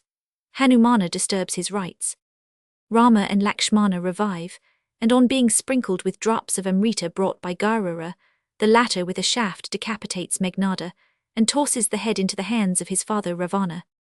Ravana levels a shaft at Lakshmana, given him by Brahma and charged with the certain fate of one hero.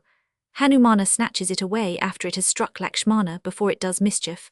Ravana reproaches Brahma, and he sends Nerda to procure the dart again and keep Hanumana out of the way. With the fatal weapon, Lakshmana is left for dead. Rama despairs. "My soldiers shall find protection in their caves. I can die with Sita, but thou, Vibhishana, what shall become of thee?" Hanuman reappears and encourages him. Ravana has a celebrated physician, Sashina, who is brought away from Lanka in his sleep, and directs that a drug, Vishalya, from the Druhima mountain must be procured before morning, or Lakshmana will perish. This mountain is 6 millions of yojanas remote, but Hanuman undertakes to bring it bodily to Lanka and call at Ayodhya on his way. He accordingly routes up the mountain and is returning with it to Rama via Ayodhya when Bharata, who is employed in guarding a sacrifice made by Vasishtha, not knowing what to make of him, shoots Hanuman as he approaches. He falls exclaiming on Rama and Lakshmana, which leads Bharata to discover his mistake. Vasishtha restores the monkey who sets off for Lanka. On Hanuman's return, the medicament is administered, and Lakshman revives. An ambassador from Ravana comes and offers to give up Sita for the battle axe of Parasurama, but this, Rama replies, must be reserved for Indra. On this refusal, Ravana goes forth after a brief dialogue with his queen Mandodari, who animates his drooping courage with the true spirit of the tribe to which she belongs. Banish your sorrow, Lord of Lanka, take one long and last embrace. We meet no more, or give command, and by your side I march fearless to fight, for I too am a Kshatriya. The progress of Ravana through the air appalls all nature. The winds breathe low in timid murmurs through the rustling woods. The sun with slackened fires gleams pale abroad, and the streams, relaxing from their rapid course, slowly creep along. Ravana defies Rama with great disdain, and in derision of his modest demeanor, asks him whether he is not overcome with shame by the recollection of his ancestor, Anaranya, killed formerly by Ravana. Rama replies, I am not ashamed my noble ancestor fell in the combat. The warrior seeks victory or death, and death is not disgrace. It ill befits thee to revile his fame. When vanquished, thou couldst drag out an abject life in great Haihia's dungeons, till thy sire begged thee to freedom as a matter of charity. For thee alone I blush, unworthy of my triumph. Ravana falls under the arrows of Rama. The heads that once sustained on Siva's breast shone with heavenly splendor, now lie beneath the vulture's talons. Mandodari bewails the death of her husband. Sita is recovered, but Rama is rather shy of his bride, until her purity is established by her passing through the fiery ordeal. A test she successfully undergoes. Rama returns with Sita and his friends to Ayodhya, when Angada challenges them all to fight him, as it is now time to revenge his father's death. A voice from heaven, however, tells him to be pacified, as Bali will be born as hunter in a future age, and kill Rama, who will then be Krishna. He is accordingly appeased. Rama is now seated on the throne of Ayodhya. After some time, he orders the exile of Sita. Anuga Raghava or Murari Nataka. The sage Viswamitra comes to Dasaratha, the king of Ayodhya, to request the aid of his eldest son Rama. Each tries to outdo the other in complimentary speeches. The sage observes.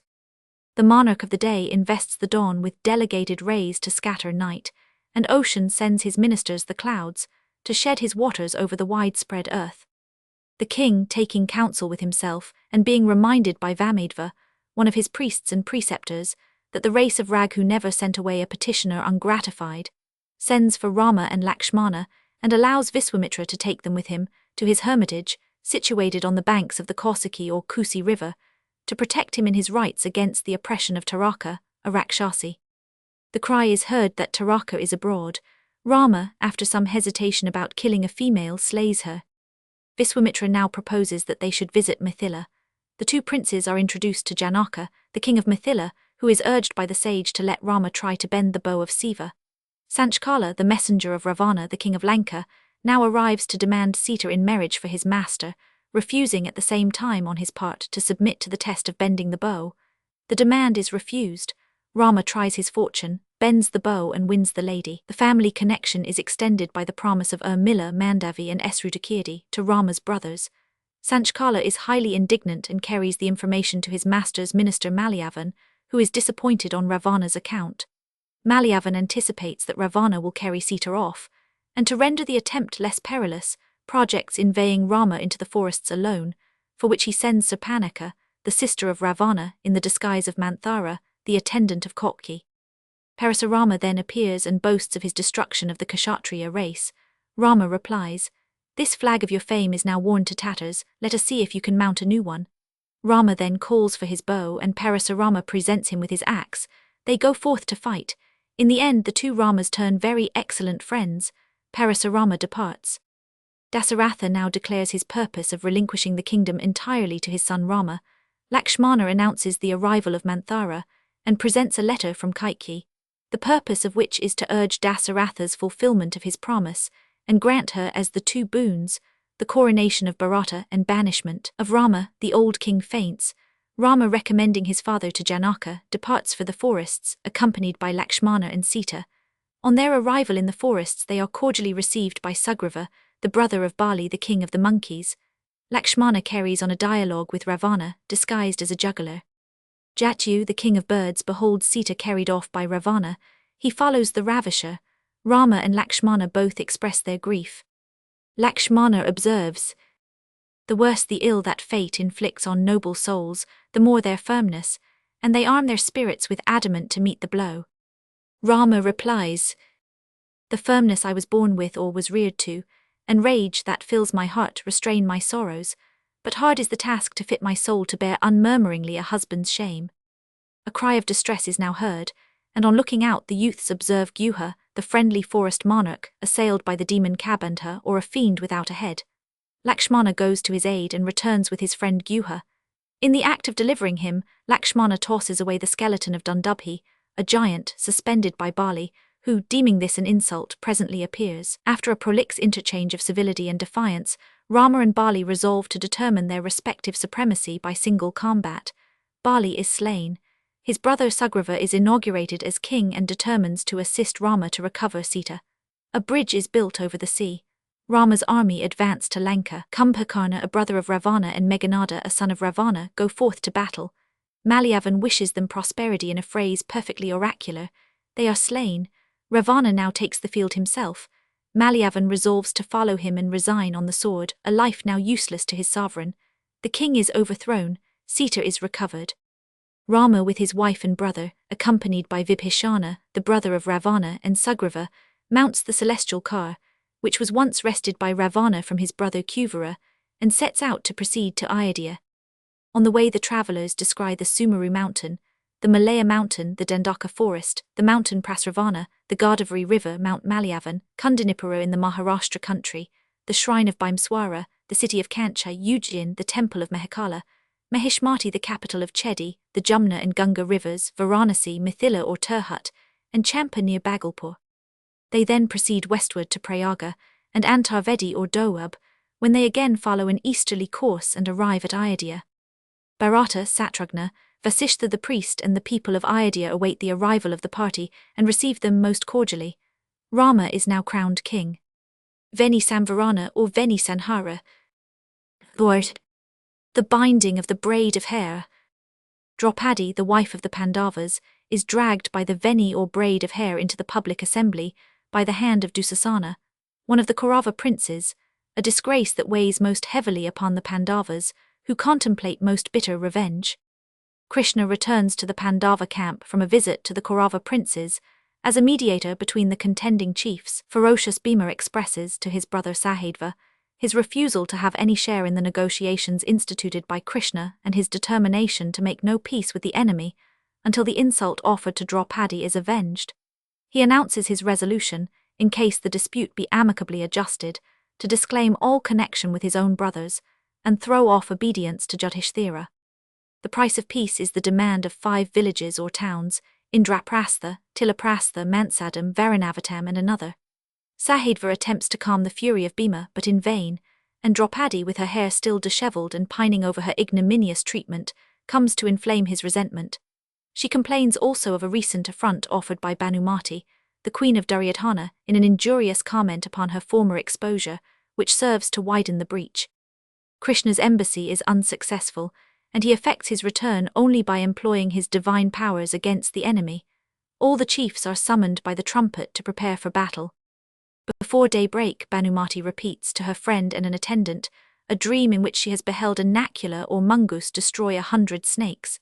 This is very ominous, Nakula being one of the Pandavas, and the sons of Kuru amounting to 100. Duryodhana overhears part of the story, and at first imagines the hostile prince is the hero of the vision.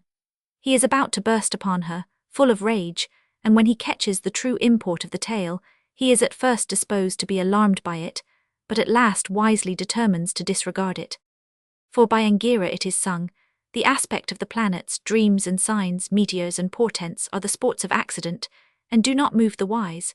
Bhanumati offers an arghya of sandal and flowers to the rising sun to avert the ill omen, and then the king appears and soothes her. Their dialogue is disturbed by a rising whirlwind from which they take shelter in a neighboring pavilion. The mother of Jayadratha, the king of Sindhu, then appears and apprises Duryodhana that Arjuna has vowed, if sunset finds Jayadratha alive, he will sacrifice himself in the flames.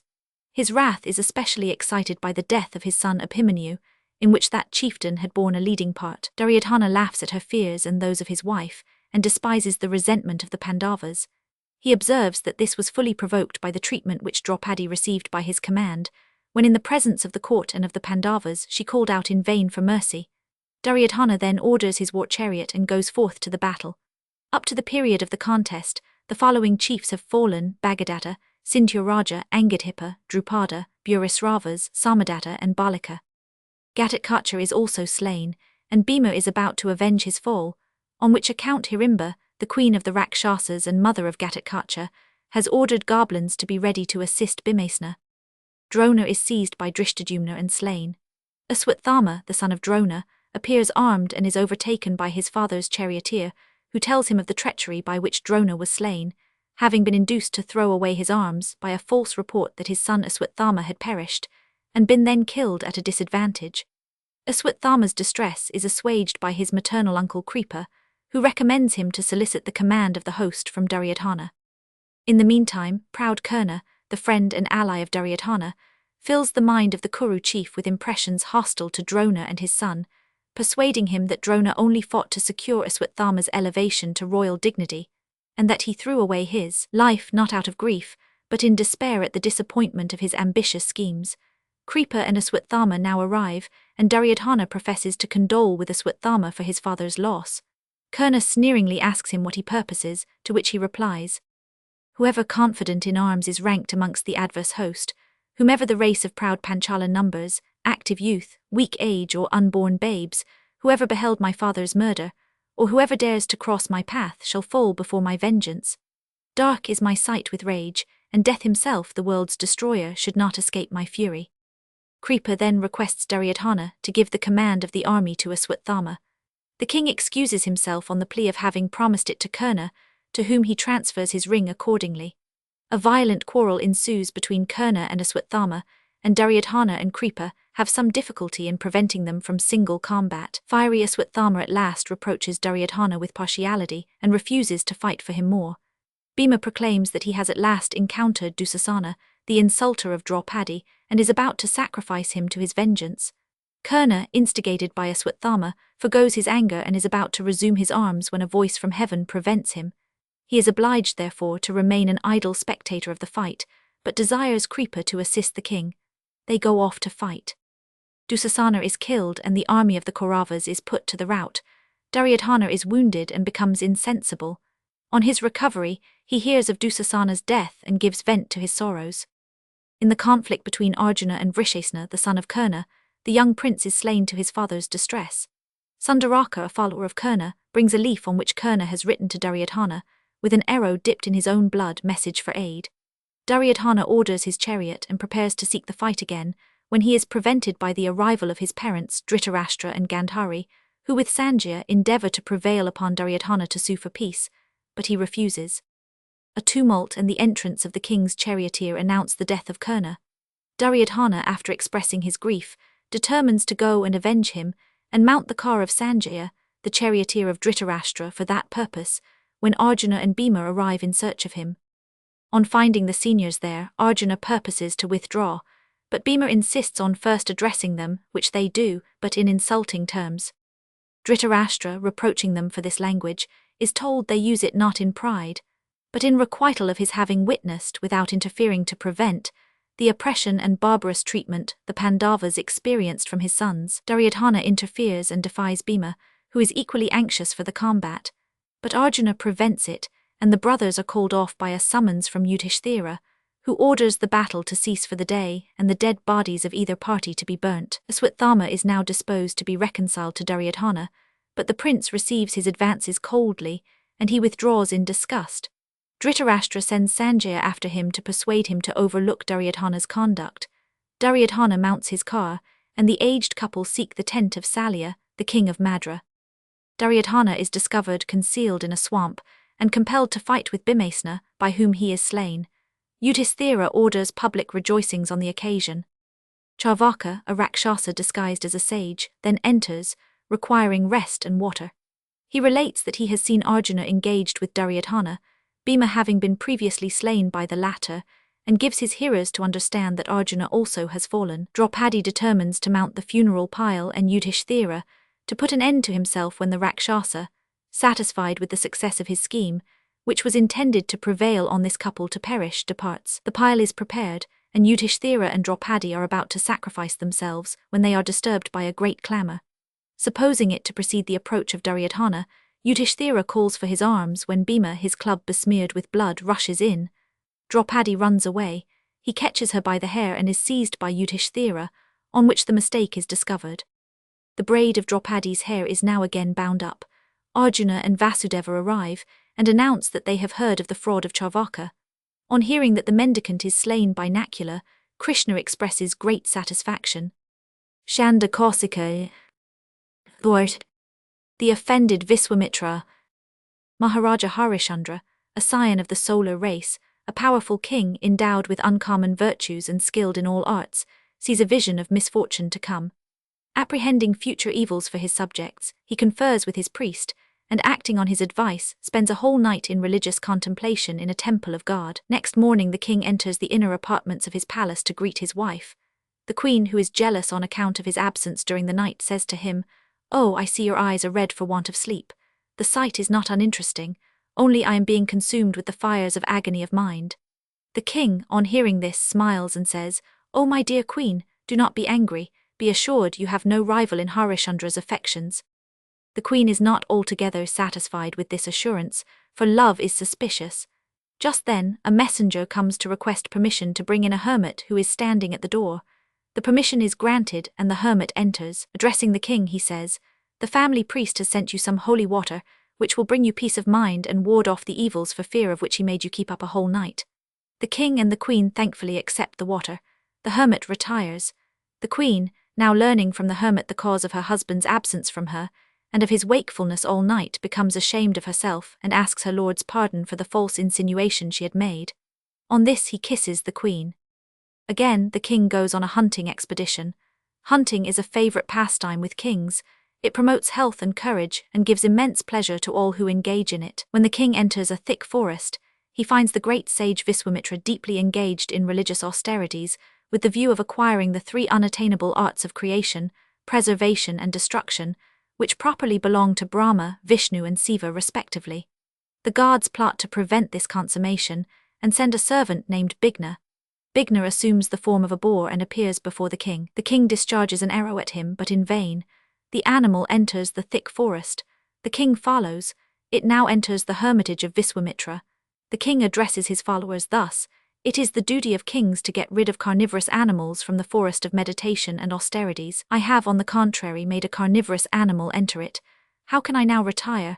But the hermits will be disturbed in their religious exercises if you all enter. So do you all wait here. I will proceed alone."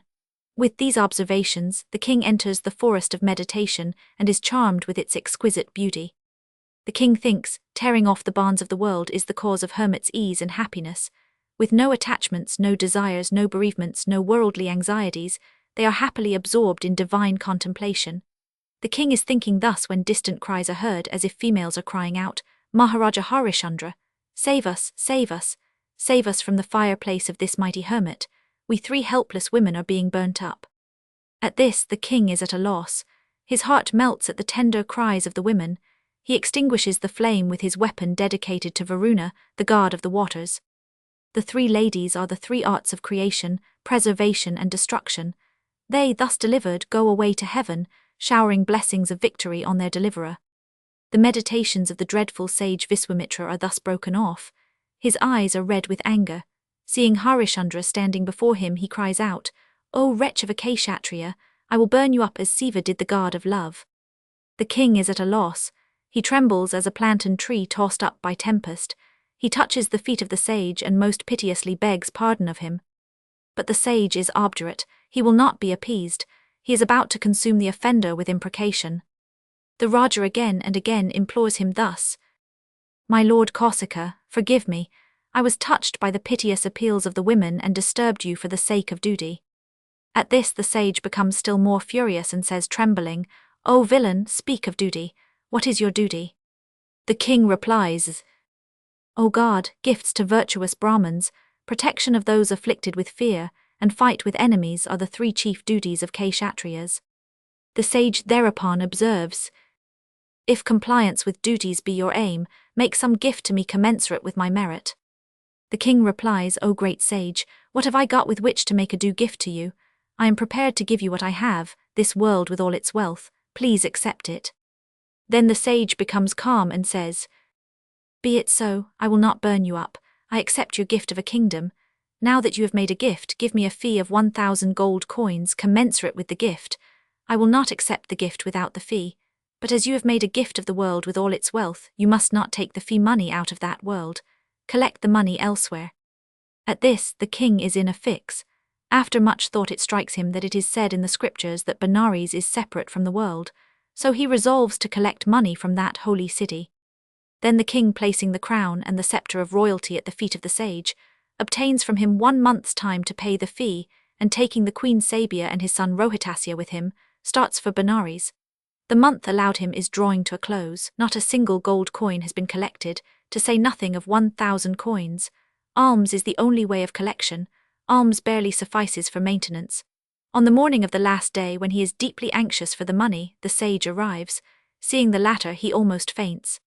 The sage whirls his eyes and asks, "O Harishandra, where is my fee? Pay at once or I will burn you up." He replies in piteous and trembling tones, "The month will be completed by sunset. Please wait till sunset." The sage observes, "I will not listen to any more of your prevarications. I cannot grant your request." The king cries and repeatedly entreats the sage to wait till sunset. At this the queen and his son both weep. After many entreaties, the sage consents. Then the king again goes out a-begging, but in vain.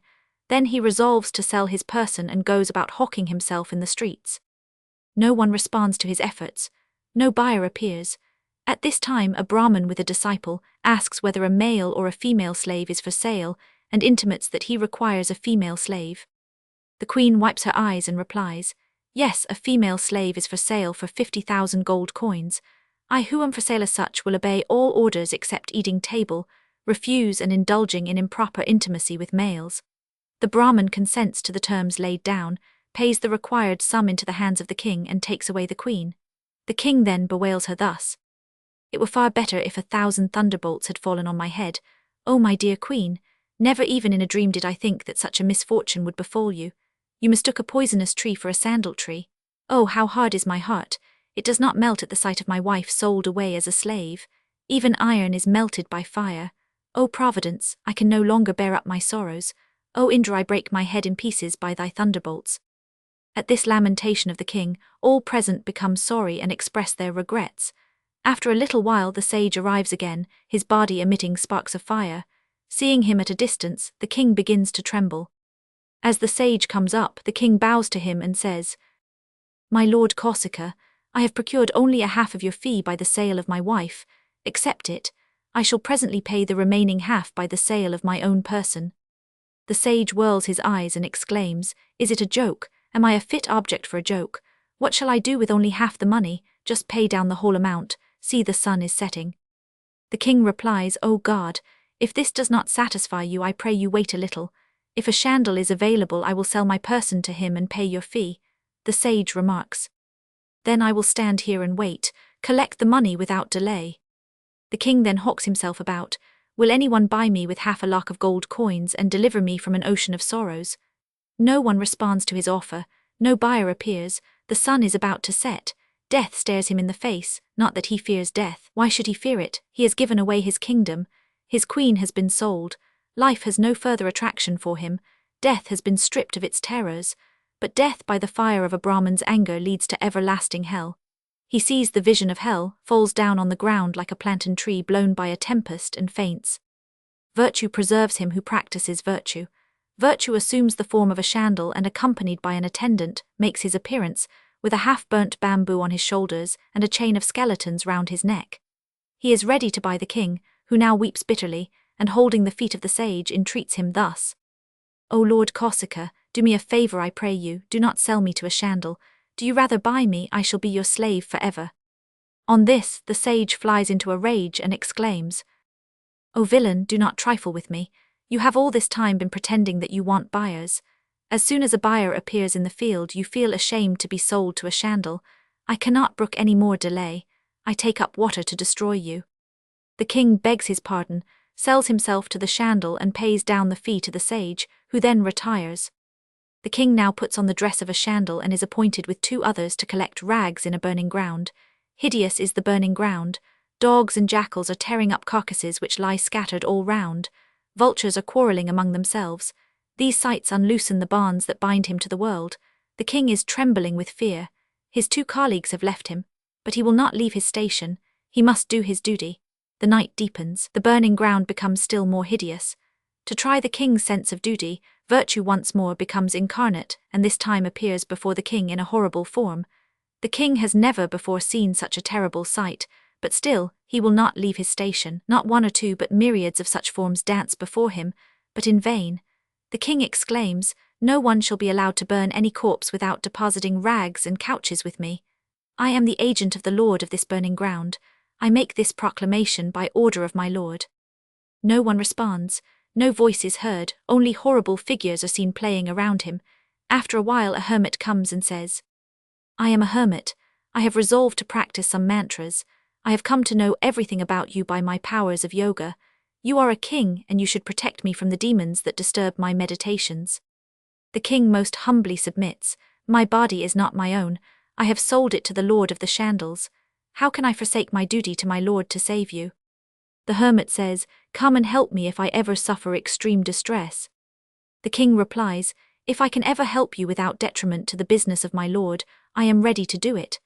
The hermit retires, and after a short time he returns and says, "By your help I am now versed in all mantras. I am prepared to give you such a mantra, as by its virtue you will be able at once to repair to heaven. You need not suffer hell by slavery to a shandal." The king replies, "Many thanks for your kind offer, but how can I accept your offer as this body belongs to a shandal? I will not go anywhere before death." The hermit says, "Then take this money and deliver your wife."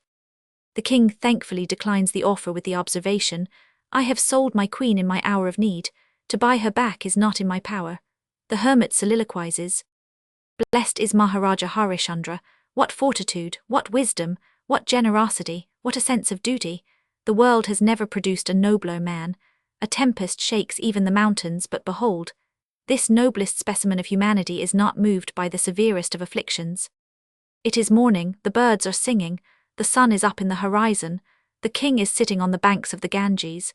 He is thinking of his fate when he hears a female voice crying. He approaches the lady.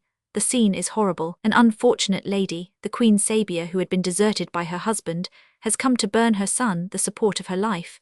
She was serving as a slave in the house of the Brahmin who had bought her. Her son Rohitashya was stung by a deadly poisonous snake. No body would help her. She has come to the burning ground to burn the dead body of her son. The queen weeps and faints. The king stares at the face of the corpse for a long time and at last recognizes his dead son. He too faints. After a long time he recovers and finds that the queen also has recovered. He thinks of committing suicide, but the body is not his own. He thinks of pacifying the queen by introducing himself, but his present costume will perhaps aggravate her sorrows.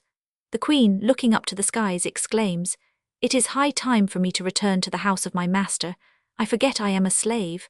My master will be angry if I am late. My husband will incur blame if my master is angry. Let me go at once." The king reflects, "If my queen is so mindful of her duties to her master in the midst of such calamities, I must never forget my duty to my master."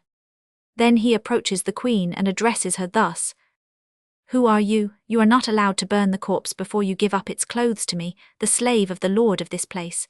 She replies, "Please wait a little, I will take off the clothes." As the queen delivers the clothes into the hands of the slave, she notices signs of royalty in his hands, and is surprised that such a hand is engaged in so low an office. She looks attentively and exclaims in a wild voice, "O my lord, O Maharaja, you a slave in this burning ground, O Lord Corsica, are you not yet satisfied?" The queen rushes to embrace the king. The king starts away from her and forbids her, saying, "O my queen, do not touch me, I am the slave of a shandal, be patient." She faints again. The king cannot touch her as he is in the garb of a chandel. After a while the queen recovers, and the king addresses her thus. O my lady, abandon lamentations. It is useless to lament. All this is the result of work in previous lives. I will prepare a funeral pyre. Apply the sacrament of fire to the dead body and return at once to the house of your master. The queen is disconsolate and wants to remain with her husband, who explains the situation thus. You have no right to remain here. Do not forget that your person has been sold to the Brahmin. The queen understands and sighs. All on a sudden, flowers are showered on their heads from heaven, and musical voices are heard on high proclaiming. Blessed is Maharaja Harishchandra, blessed is Rani Shabia. Unrivaled in this world is the liberality, the patience, the resolution and the wisdom of the king. No nobler man can be found in the three worlds. The king and the queen stare motionless towards the heavens. Now virtue assumes the form of a hermit and makes this address. Victory to Maharaja Harishchandra. You have astonished the world. I am virtue incarnate. Virtue is never vain. As you have stuck to me all along, I must reward you. I will send you to the heaven of Brahma, where the greatest kings cannot enter by their truth, charity, straightforwardness and sacrifices. You need not lament any more. Be patient. By my blessing your son Rohitashya will instantly regain life. Rohitashya now starts up. Then the king perceives, in clear vision acquired by the blessings of virtue, that Lord Kausika, in order to try his virtue, deprived him of his kingdom and placed the government in the hands of his own minister. The Chandel, who is his master, is not a real character but virtue incarnate. The Brahmin and his wife, who were the master and mistress of the queen, were not ordinary persons. The Brahmin was Siva, the god of gods incarnate. The Brahmani was the goddess Durga incarnate. By order of virtue, the king and queen anant on the banks of the Ganges, Rohitashya as king associate or Yuvaraja, and returned to the capital amidst the wild rejoicings of the subjects. After a short stay there, the happy couple repair to the heaven of Brahma. Madhurana, the secret loves of Usha, the daughter of the Asura Bana, and Aniruddha, the grandson of Krishna, are intense. The sage Narada apprises Krishna and Balarama that Indra is again in dread of the demons, and especially of Bana, who has acquired the particular favor of Siva, and who is therefore not to be easily subdued. The conference ends by Narada's going to Sanapur, the capital of the demon, to endeavor to impair the friendship between Bana and Siva, whilst Krishna and his brother await the result. The excessive arrogance of Bana, in his anxiety to match himself with Vishnu, has offended the latter, who has accordingly departed for Kailas, after announcing that Bana's anxiety shall be alleviated whenever his banner falls. Parvati has also gone to Kailas, after announcing to Usha that she will shortly behold her lover. Usha is impatient for the boon conferred by the goddess. Aniruddha is violently enamored of a damsel he has seen in his sleep, and despairs of discovering who she is, when Narada comes opportunely to his aid, and informs him that she is the daughter of Bana, on which Aniruddha determines to go to his capital, first propitiating Jwalamukhi by penance, in order to obtain the means of entering a city surrounded by a wall of perpetual flame. The goddess is the form of Durga, worshipped wherever a subterraneous flame breaks forth, or wherever jets of carbureted hydrogen gas are emitted from the soil. Bana's banner has fallen. His minister and wife endeavor to prevail on him to propitiate Siva, in order to avert the evil omen, but he refuses. Bringi, a servant of Durga, precedes Aniruddha to prepare the goddess to grant his request. As he proceeds in his aerial car, he notices the countries of Orissa, Bengal, Bihar, Oudh or Ayodhya, Prayaga, Hastinapur or Delhi and Kurujangal or Tarnesar, whence he comes to Jwalamukhi. Aniruddha repairs to the shrine of the goddess round which goblins sport, and upon the point of offering himself as a sacrifice, is prevented by the goddess and receives from her the power of travelling through the air. Usha and Chitrelka, her companion, receive a visit from Narada, in whose presence the latter unfolds a picture containing portraits of all the chief characters in Swarga, Patala, and on earth or Indra and other gods. Sesha, Takshaka and the Nagas, and different princes, as the kings of Magadha, Mathura, Avanti, Madra, Mahishmati and Vidarbha, Yudhishthira, Krishna, Baladeva, Pradyumna and finally Aniruddha, whom Usha recognizes as the individual seen in her dream, and of whom she is enamored. Narada recommends that Chitrelka be sent to Dwaravati to invite Aniruddha, whom he enables to fly thither, whilst he remains in charge of Usha, whom he sends to the garden to await her lover's arrival. Aniruddha and Chitrelka arrive at Sanapur, and the former is united to his mistress. Aniruddha is detected by Bana, An engagement ensues. Krishna, Baladeva and Pradyumna coming to the aid of the prince. The day is going ill with Bana when Kartikya, Ganesha and Siva and Shandi come to his succor. Notwithstanding the presence of his allies, Bana has all his 1,000 arms cut off by Krishna except 4. Siva advances to the aid of his votary. When a combat ensues between the gods which combat Brahma descends to a rest. The gods embrace one another. Parvati and Brahma support Bana to make his submission. Vishnu declares he is less sensible of the wounds inflicted by Bana than of the regret he feels at his presumption in contending with Siva. The latter consoles him by telling him he only did a warrior's duty, and that military prowess is independent of all motives of love or hatred. Parvati then brings Usha to the spot, and by her desire and that of Siva, Bana gives his daughter to Aniruddha. Siva then elevates him to the rank of one of his attendants under the name of Mahakala. Sridharma Charita. Parvati and Fali are sent by Lakshmi, the goddess of wealth, to assail Sridharma, the early companion and fellow student of Krishna, who has become obnoxious to the goddess for his attachment to Saraswati, the goddess of learning. They effect their purpose with Sridharma by demanding the rights of hospitality and being accordingly admitted into his dwelling. Sridharma is persuaded by his wife Vasumati, who has seen a propitious dream, to repair to Krishna to see if his opulent friend will restore his broken fortunes. He takes with him a handful of rice, dried and cleaned after boiling, as a present. He arrives at the palace of Krishna, where he is received with great respect by the host and his 2 principal wives, Rukmini and Satyabhama. The former washes his feet, the latter wipes them, and Krishna sprinkles the remaining water upon his own head. After recalling some of the occurrences of their juvenile days when they were fellow students, Krishna leads his friend into the garden, where they remain till towards sunset, when they are summoned to join the queens and their attendants. Krishna indulges in frolics among his women. The buffoonery of the Vidashaka amuses the party. After some time spent in this manner, Sridharma takes his leave, and although dismissed with great reverence, departs as poor as he came. He recollects this on his way back, and consoles himself with observing that wealth intoxicates as well as wine, and that the affection of Krishna is a thing which no one can steal from him. His disciple is not so submissive, and reminds him that it was not to get mere civility that he was sent on this errand by his wife.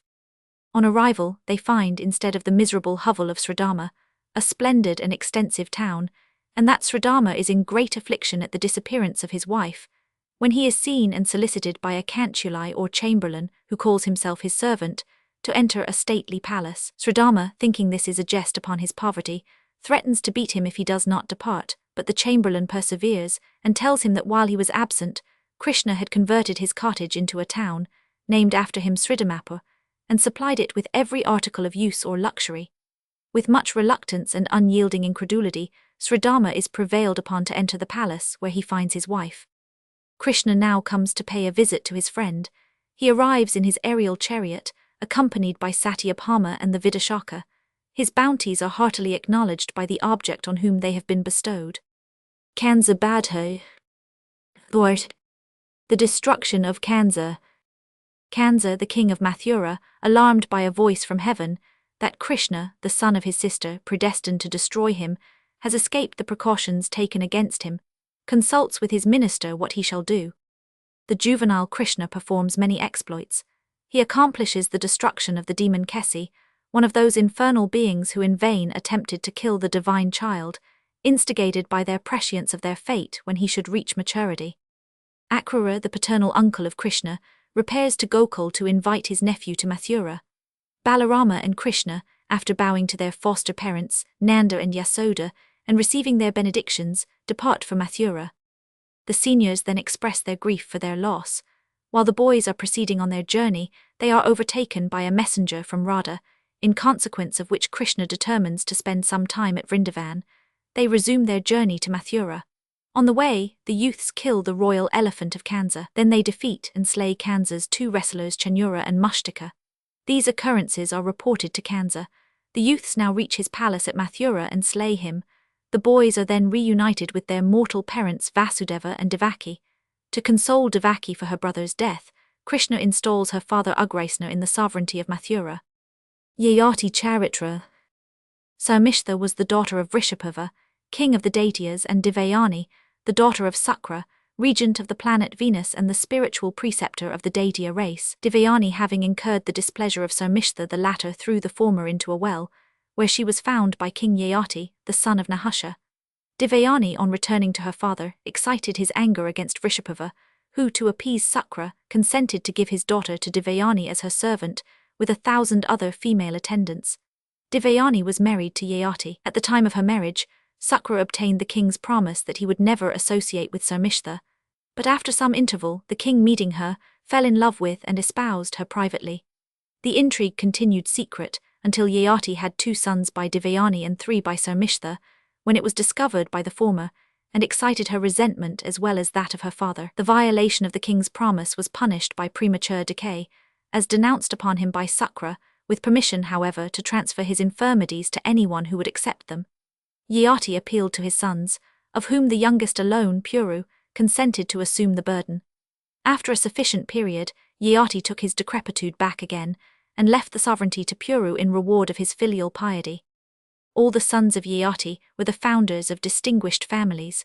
The Pauravas were the descendants of Puru, in whose line the Kaurava and the Pandava families were comprised.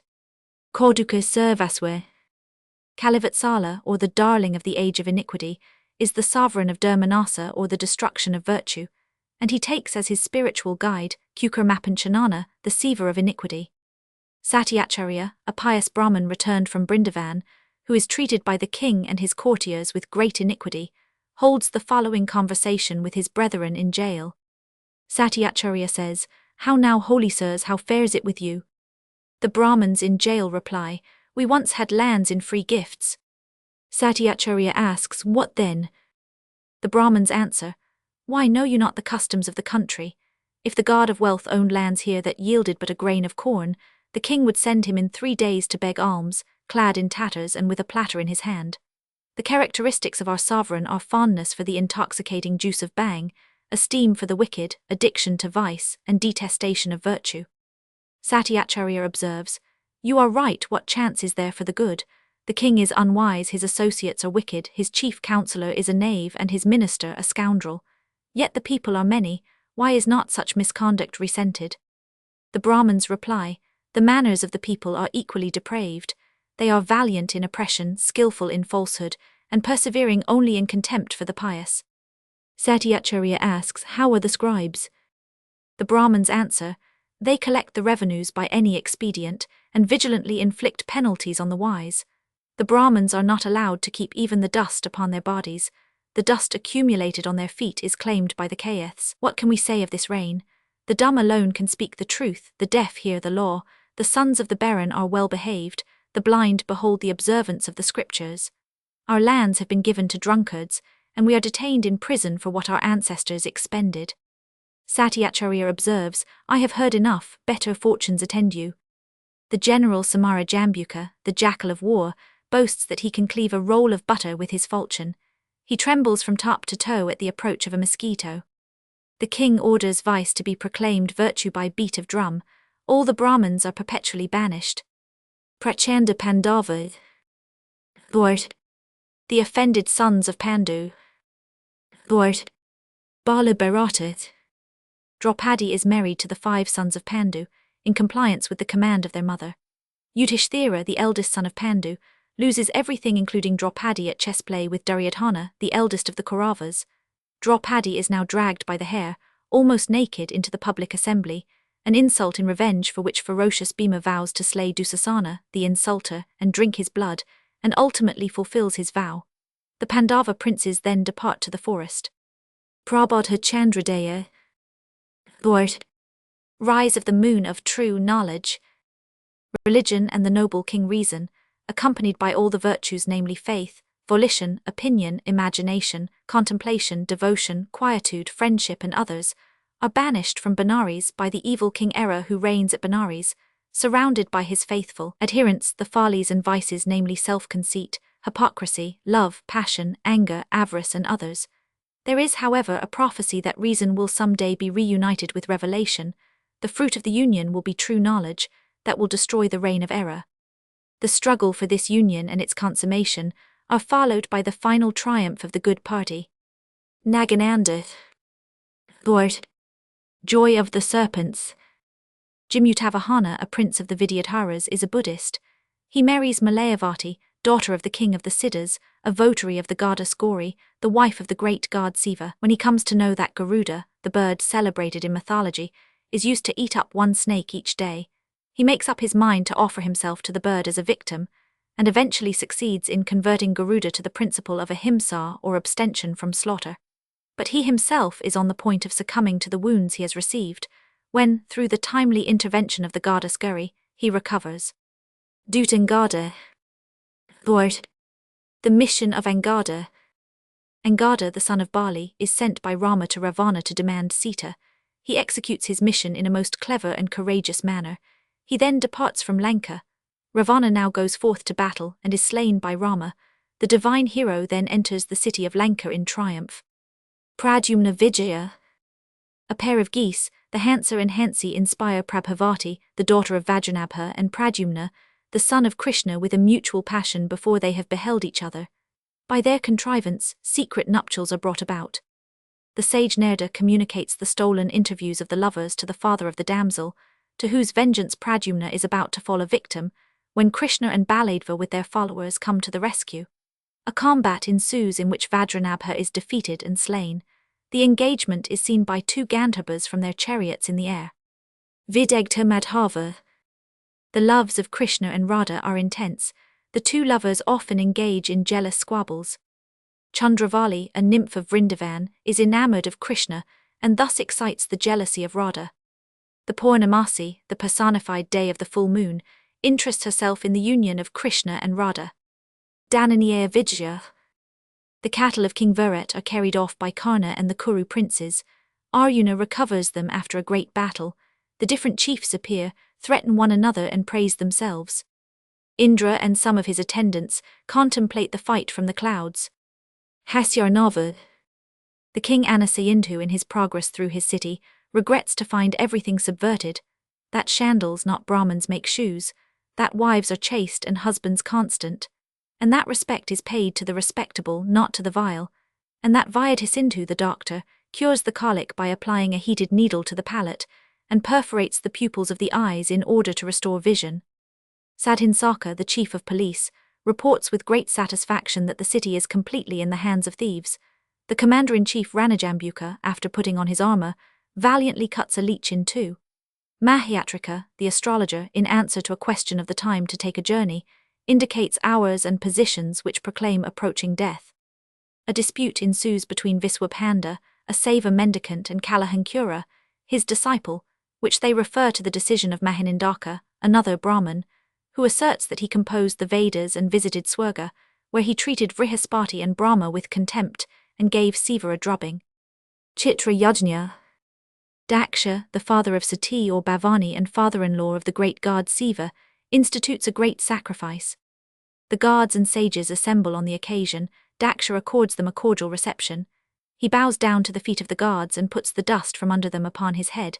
He then proceeds to the place of sacrifice, reading or reciting the usual formal.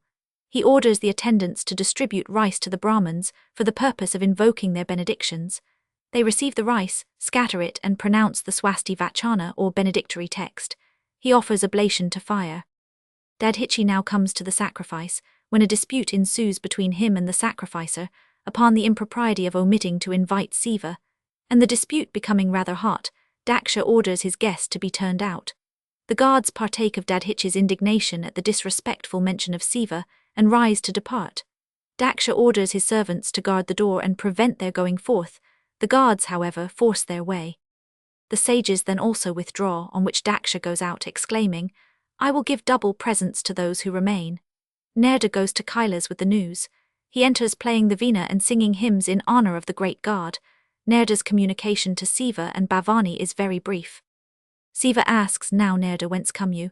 Nerda replies, "Your godship is omniscient, you know all that has happened, but have asked me through a wish to hear it from my lips. We were all invited to Daksha's sacrifice. Dadhichi, finding that you were not invited, took Daksha to task pretty sharply and walked off, upon which I come to pay you my respects."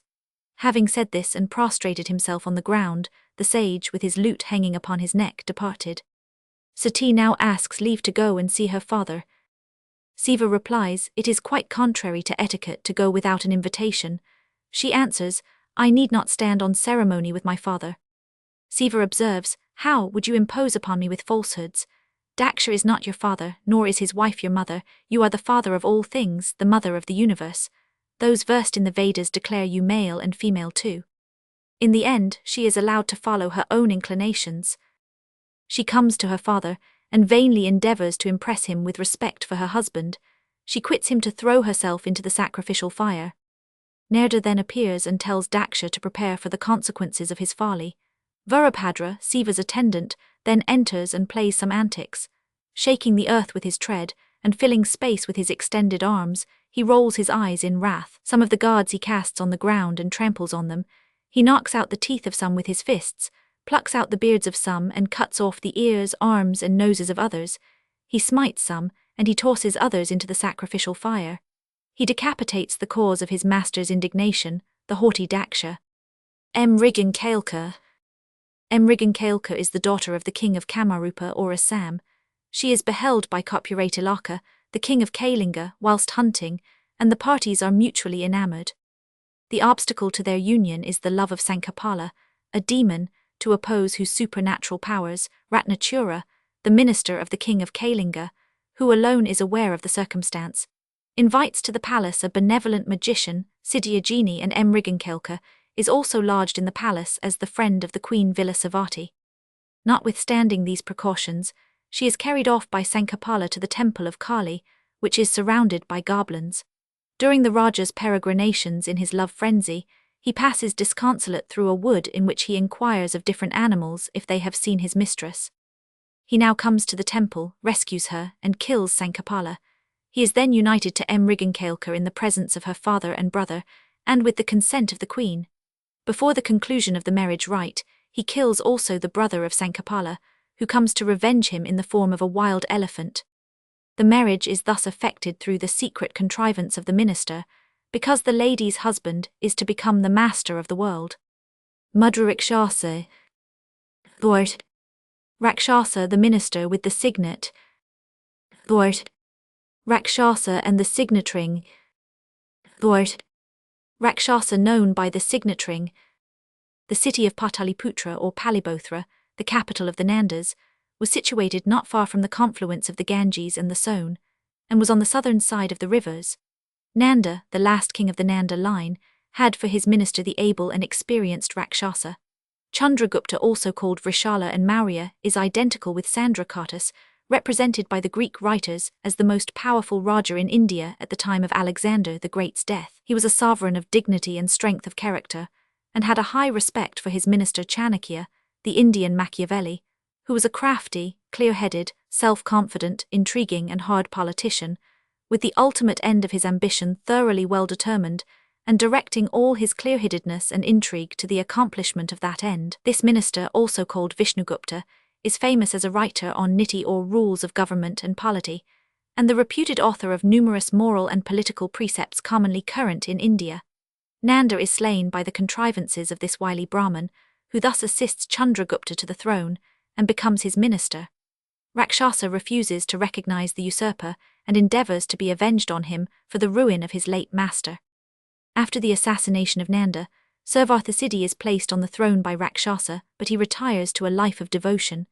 Sailiswara or Parvataka or Parvateswara, the king of the mountains, at first the ally of Chandragupta, afterwards befriended his opponents and is therefore slain privily by Chanakya.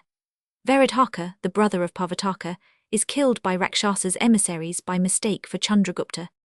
Malayakedu, the son of Parvataka, is a prince whose confidence and distrust are alike misplaced, who is thoughtless, suspicious, wanting in dignity, and almost childlike, not to say childish. He leads an army against Chandragupta, but without success. He is so rash and inconsiderate as to resolve most hastily to undertake war against 5 kings at a time. Rakshasa is a brave soldier, but a blundering and somewhat soft-natured politician, whose faithfulness to his original master Nanda prompts him to wreak vengeance on Chandragupta and Chanakya. He has ultimately to abandon in despair his self-imposed task, the great aim of his life, being foiled by the arts of his adversary Chanakya. The proximate motive of the abandonment, however, is the duty of repaying favors received by him when he was engaged in his attempts at vengeance. He accidentally acquires a ring. Chanakya, whose ability and diplomatic skill are of a high order, lays out various plottings and machinations to make Chandragupta the paramount sovereign in India by winning over the noble Rakshasa to his master's cause. He tries successfully to effect a reconciliation between his protégé and Rakshasa. With this view, Rakshasa is rendered by the contrivances of Chanakya an object of suspicion to the Prince Malayakatu, with whom he has taken refuge, and is consequently dismissed by him. In this deserted condition, he learns the imminent danger of a dear friend Shandandasa, whom Chanakya is about to put to death, and in order to effect his liberation, surrenders himself to his enemies. They offer him, contrary to his expectations, the rank and power of Prime Minister, and the parties are finally friends. The Nanda dynasty thus comes to an end, and Chandragupta becomes the founder of the Maurya dynasty. A curious scene in the last act may be noticed here. A Chandala or executioner leads a criminal to the place of execution. The latter bears a stake, Sula, on his shoulder, and is followed by his wife and son, who use no expressions suggestive of tenderness, but only of sacrifice, a stern sense of duty. At the impending execution of her husband, she neither faints nor becomes disconsolate, but simply weeps and talks of her duty. The executioner calls out, make way, good people. Let everyone who wishes to preserve his life, his property, or his family avoid transgressing against the king as he would poison. This criminal is Shandandasa, who is put into chains with a view to force his friend Rakshasa to yield. He gives up his life and property for the sake of his friend Rakshasa. This conduct is described as casting into the shade the noble acts of even the Buddhas. Vida Salabhanjika. Lord. The carved statue. Vidyadhar Malla, the chief of the Karachulai race, a Rajput tribe, was the king of Triling and Kalinga. Bagurayana was his minister. Charyana was his Vidashaka or confidential attendant. Chandravarma, the king of Lata, was the maternal uncle-in-law of Vidyadhar Malla. He had no son. To satisfy his desire for a son, he dressed his only daughter Emrigankavali as a son to pass her off as such. People knew that the child was a son. Bagurayana had heard from the sages that whosoever shall wed the daughter of Chandravarma shall become the paramount sovereign. So he told Chandravarma, "My king desires to see your son." Upon this, Chandravarma sent his child to the queen of Vidyadhara Malla to be taken care of by her. Thus the minister contrived to bring Emrigankavali to the palace of his king. One day, while the king is asleep, Emrigankavali puts a necklace on the neck of the king, being induced by a maidservant who had instructions to do so by the minister. The king takes this as a wonderful dream. The vision of a beautiful maid agitates his mind. The king thus relates to Bidashaka the story of his fancied vision, for the burden of the heart is lightened by sharing it with a faithful friend. A glorious halo appeared before me in my dream, bright as the moon's resplendent disk. Within the orb a beauteous maiden moved as gently radiant as the lunar rays in autumn skies. Advancing near me, she inclined her head in reverence, and as if pouring ambrosia into my ears, pronounced in softest tones, "Glory to the deity of love." Then sighing, she took up this string of costly pearls and placed it on my neck. This awoke me. I started up and saw my vision realized. I caught the nymph by her scarf, but she hastily extricated herself from my hands and fled, leaving me this necklace alone, the evidence of her presence. Bidashaka asks his majesty, "Was not the queen with you when you dreamt? What did she do?" The king replies, "The queen got angry and left me." Bidashaka remarks, "Why could not you assuage her anger?" The king answers, "I was absorbed in the maid of my vision." The Vidashaka, however, treats the whole as a dream, and reproaches the king for his fickleness, as he had just before fallen in love with Kuvalayamala, the princess of Kantala, and recommends him to be content with the queen, as a partridge in the hand is better than a peahen in the forest. The prince and the Vidashaka then go into the garden by the back door, where, over the edge of a terrace, they see some of the fair tenants of the inner apartments amusing themselves with swinging. Amongst them the king recognizes the countenance he has seen in his dream, but the party disappear on the advance of the king and his friend. The king then enters a pleasure house or pavilion called the Kelakalas, or mountain of sport, built for him by the minister. It is a beautiful palace built of crystal, and decorated with statues and paintings. One of the paintings is thus described. "There is your majesty at Pasa dice with the queen. Behind you stands one damsel with the beetle box, whilst another is waving the chounry over your head.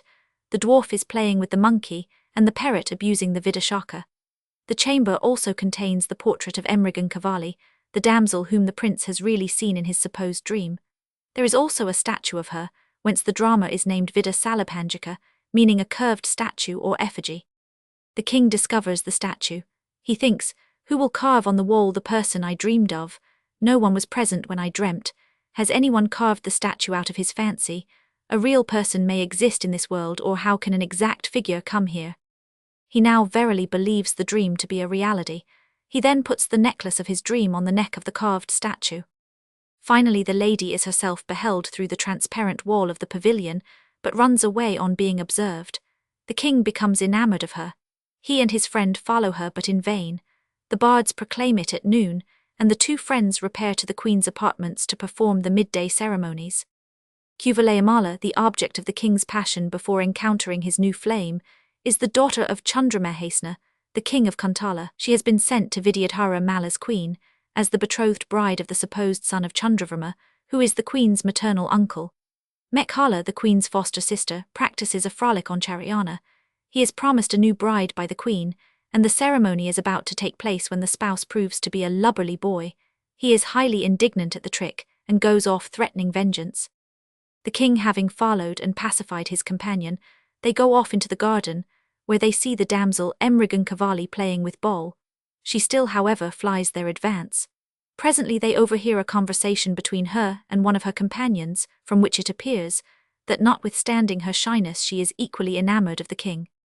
Her dress is the contrivance of the minister, at whose instigation Emrigan Cavalli is persuaded by Sulakshana to believe that she is to behold the present deity of love, and is introduced by a sliding door into the king's chamber. The consequence of the interview is to render Emrigan Cavalli passionately enamoured of the king. One day, the queen, in order to deceive Chariana, manages to celebrate a marriage between him and a son of a maidservant veiled as a female. The trick is discovered. He is highly indignant. He now retaliates with the help of the king. He induces Sulakshana, one of the female attendants of the queen, to ascend a bacular tree and thence send a message in a nasal tone, as if from the sky, to Mekhala, the foster sister and chief attendant of the queen. "Thou shalt die at this spot on the full moon day of Basak." After many entreaties, the heavenly voice prescribes a relief. "Thou art safe if thou canst pass through the legs of a Brahmin skilled in music, and gratified with a fee." Chariana, just the kind of Brahmin required, arrives at this juncture. The king and the queen are present. Mekhala and the queen, both overcome with concern, entreat Chariana to be the Brahmin that shall preserve the life of the former. He consents. As Mekhala tries to pass between his legs, he mounts on her back and says, "You are now caught in your turn. You deceived me once, now marry me." He triumphs in the humiliation he has inflicted on her. The queen now perceives the intrigue of the king, is in her turn incensed, goes off in a pet and resolves to take revenge. Chandamahasan, the king of Kantala, as a defeated prince now, resides with his daughter Kubalayamala under the protection of the victorious king. The king sees her one day as she rises after bathing in the Narbada. He becomes enamoured of her and wishes to marry her. The queen gets scent of the matter. To prevent the curse of co-wifeship, the queen now resolves to get her husband married to the son of her maternal uncle, so that he may be ashamed into abandoning his polygamous tendency. The king and the Vidashaka seek the garden, where it is now moonlight. Emrigan Cavalli and her friend Vilakshana also come thither, and the lovers meet. This interview is broken off by a cry that the queen is coming, and they all separate abruptly. At dawn, Chariana's wife is asleep. In her sleep, however, she is very communicative, and repeats a supposed dialogue between the queen and the Raja, in which the former urges the latter to marry Emrigan Cavalli, the sister of the supposed Emrigan Kavarma, come on a visit, it is pretended, to her brother, this being a plot of the queen's to cheat the king into a sham marriage, by espousing him to one she believes to be a boy. The Vidashaka suspects the trick, however, and wakes his wife, who rises and goes to the queen. The Vidashaka joins his master. The king, who is already the husband of the princesses of Magadha, Malava, Panchala, Avanti, Jalandhara and Kerala, is wedded to Emrigan Cavalli. As soon as the ceremony is gone through, a messenger from the court of Chandravarma arrives to announce, "O Queen, His Majesty Chandravarma wishes it to be known that Emrigan Kavarma is not his son but his daughter. In the absence of a son, he dressed her as such to satisfy his desire for a son. Now that a son has been born to him, it is not necessary to keep up the pretense. The king requests you to settle a suitable marriage for her. The sages have prophesied paramount sovereignty for her husband." The queen becomes stunned and soliloquizes, What is play to me, Providence ordains to be a stern fact. Man proposes, God disposes. She now finds that she has taken herself in and given herself another rival wife. As the matter is past remedy, however, she assents with a good grace. The minister is glad that his aims are fulfilled. All are happy, why should Cuvilayamala alone be sorry? The queen therefore allows her lord to marry Cuvilayamala. To crown the king's happiness, a messenger sent by the general of his majesty's forces now arrives from the camp with the news that the allied armies of Karnata, Simhala, Pandya, Murala, Andhra and Konkana have been defeated, and Virapala, king of Kantala, the ally of Vidyadhara, Malla, reseated on a throne, from which his kinsmen, supported by those troops, had formerly expelled him. The authority of Vidyadhara Malla as paramount sovereign is now declared to extend from the mouths of the Ganges to the sea, and from the Narbada to the Tamrapanni in the Deccan. Ratnavali, or the necklace. A holy seer announces to Yogandhariana, the chief minister of Vatsa, the king of Kausambai, that whoever shall wed Ratnavali, the fair daughter of Vikramabahu, the king of Sinhala or Ceylon and maternal uncle of Vasavadata, the queen of Vatsa, should become the emperor of the world. The faithful minister, desirous of securing paramount sovereignty for his master, sends, without his knowledge and consent, an envoy to the court of Vikramabahu to negotiate the match. Vikramabahu declines to inflict the curse of co-wifeship upon his daughter and niece. The disappointed envoy returns home. The premier is sorry but does not lose hope. After much deliberation, he hits upon an ingenious device. He proclaims in Ceylon by agents that Queen Vasavadata is dead, being burnt by chance, and that the king, though much grieved, has at last consented, at the request of friends and relatives, to marry again. The intelligence reaches the ears of Vikramabahu, who believes it. The premier now sends Babravya as envoy to the court of Ceylon to reopen the question of Ratnavali's marriage with Vatsa. Vikramabahu, after consulting his queen, consents to the proposal.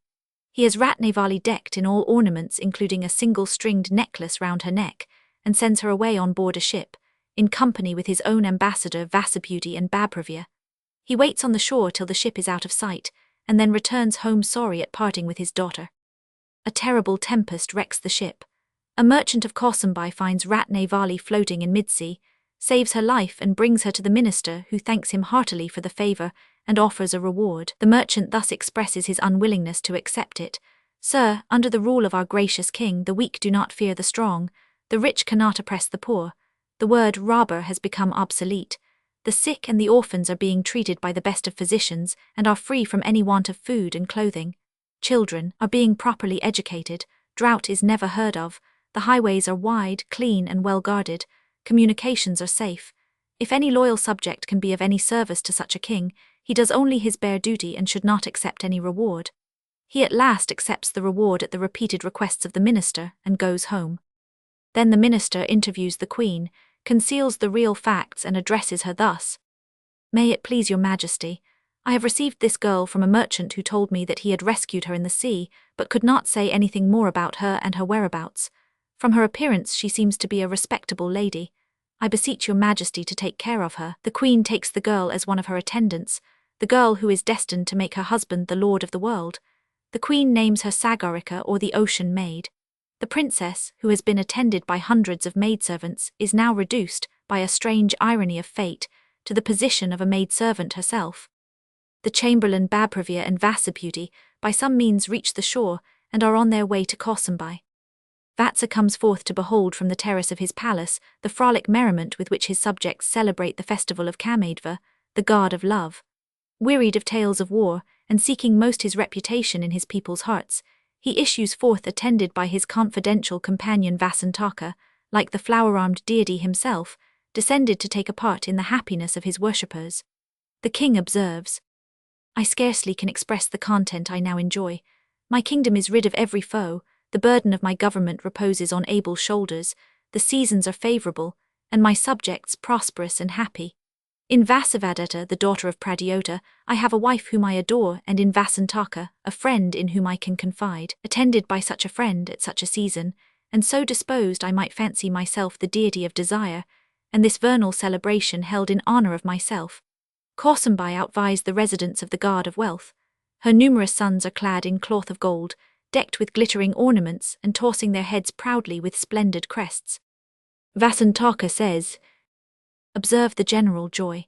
As if intoxicated with delight, the people dance along the streets, sporting merrily with each other's persons and mutually scattering the yellow-tinted fluid.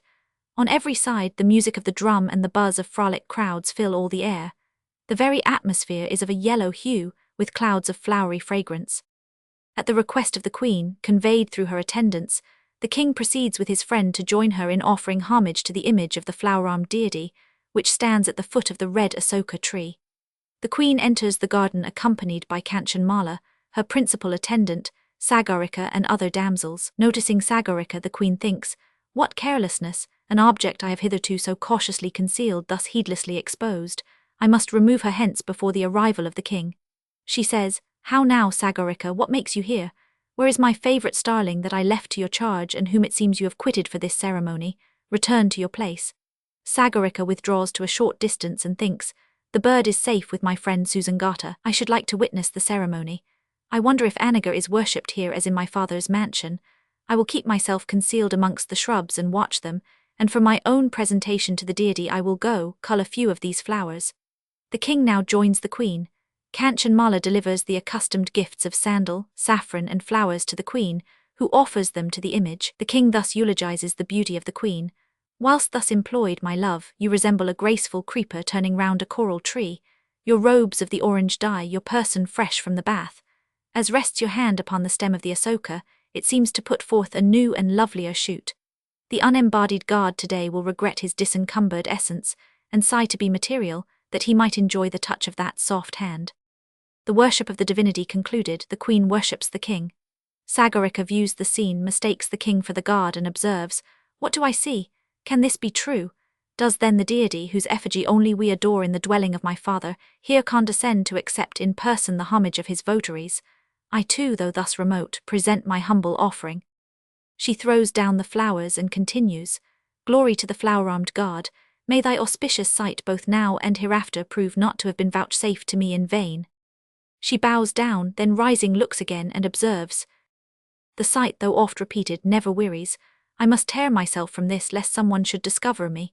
She then withdraws a little, hears a bard sing a ballad in praise of the king, perceives her mistake and asks herself, "Is this Udayana, to whom my father destined me a bride?"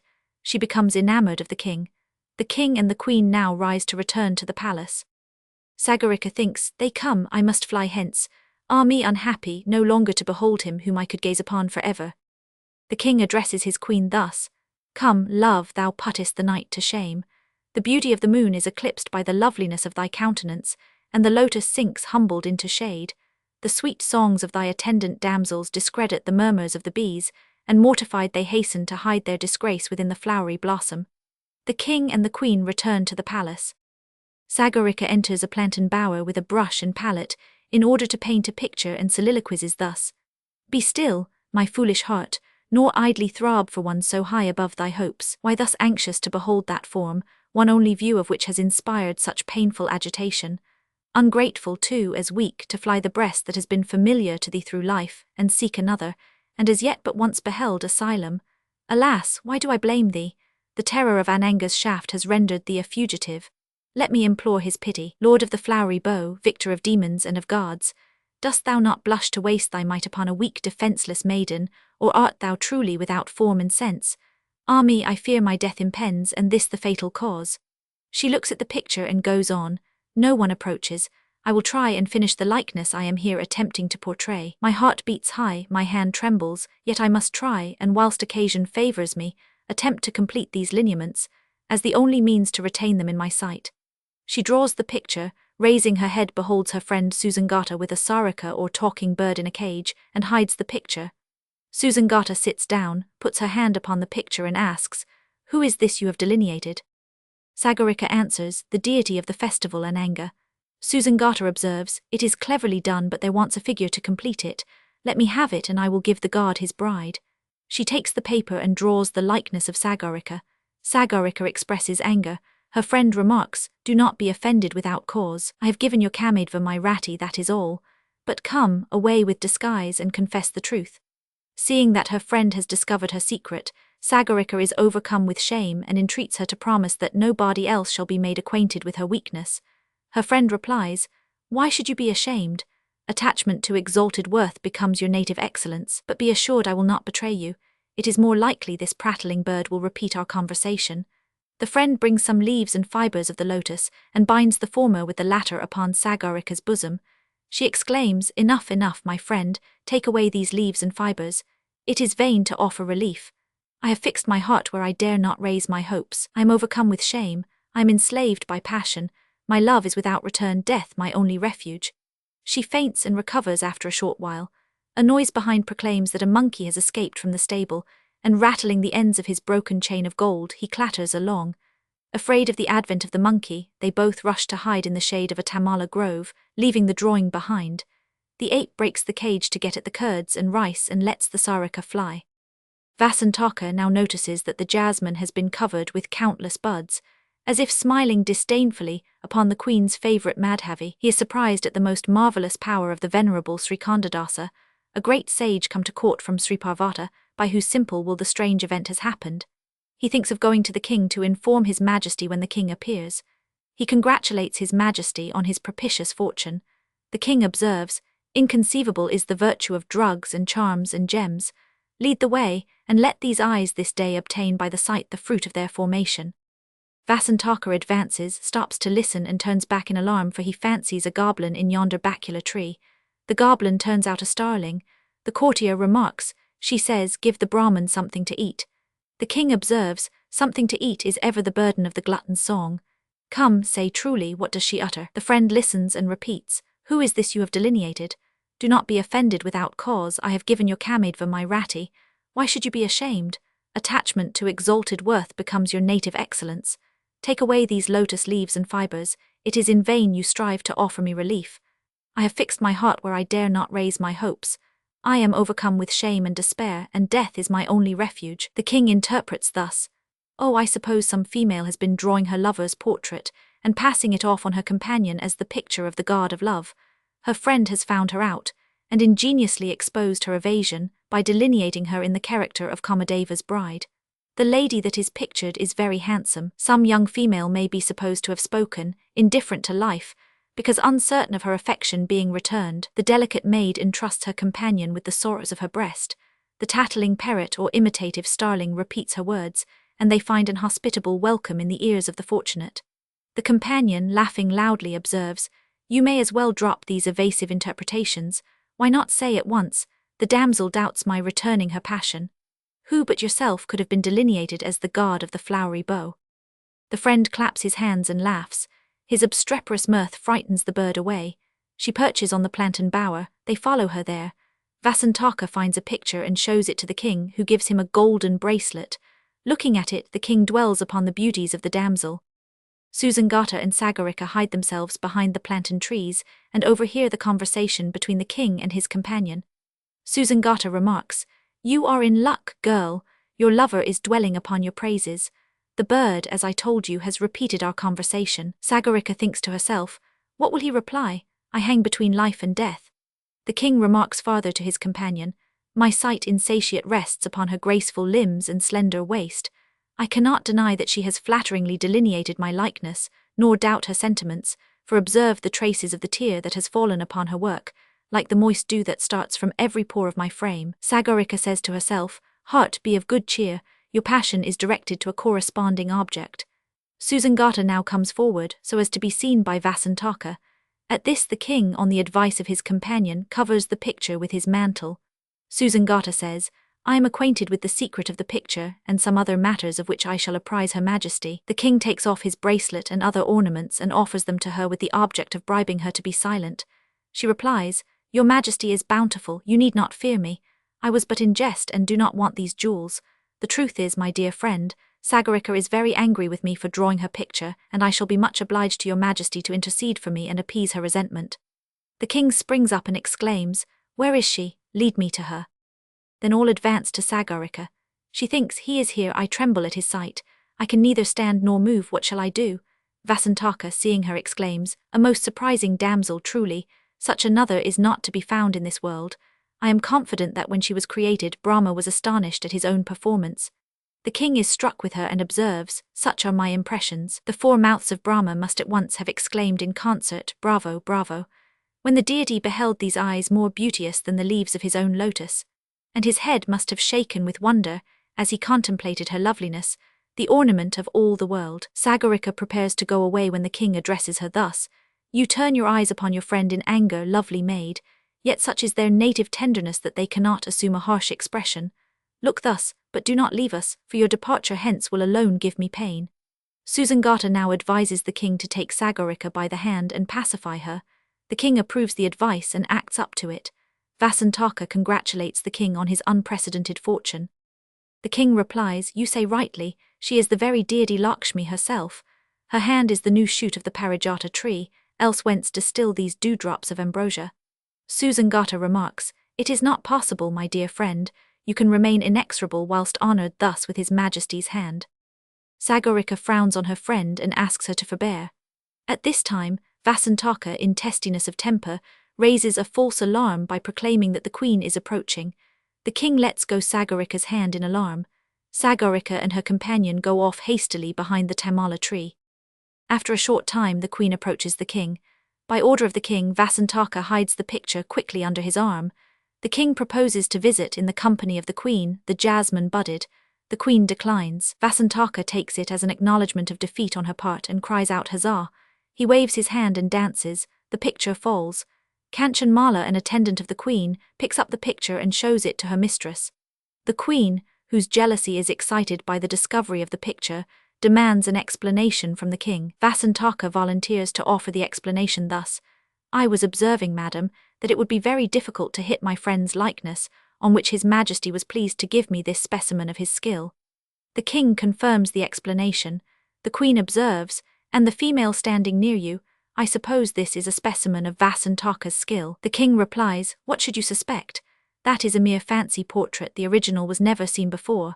Vasantaka supports the king thus: "I will swear to this by my Brahmanical thread that the original was never seen before by either of us." Not satisfied with the explanation, the queen remarks, "My lord, excuse me. Looking at the picture has given me a slight headache. I leave you to your amusements." The king observes, "What can I say to you, dearest? I really am at a loss. If I ask you to forgive me, that is unnecessary if you are not offended. And how can I promise to do so no more when I have committed no fault, although you will not believe my assertions?" The queen, detaching herself gently and with politeness, takes leave and goes away with her attendant. Vasantaka remarks, "Your majesty has had a lucky escape. The queen's anger has dispersed like summer clouds." The king observes, "Away, blockhead, we have no occasion to rejoice. Could you not discover the queen's anger through her unsuccessful attempts to disguise it?" Her face was clouded with a passing frown. As she hung down her head, she looked on me with an affected smile.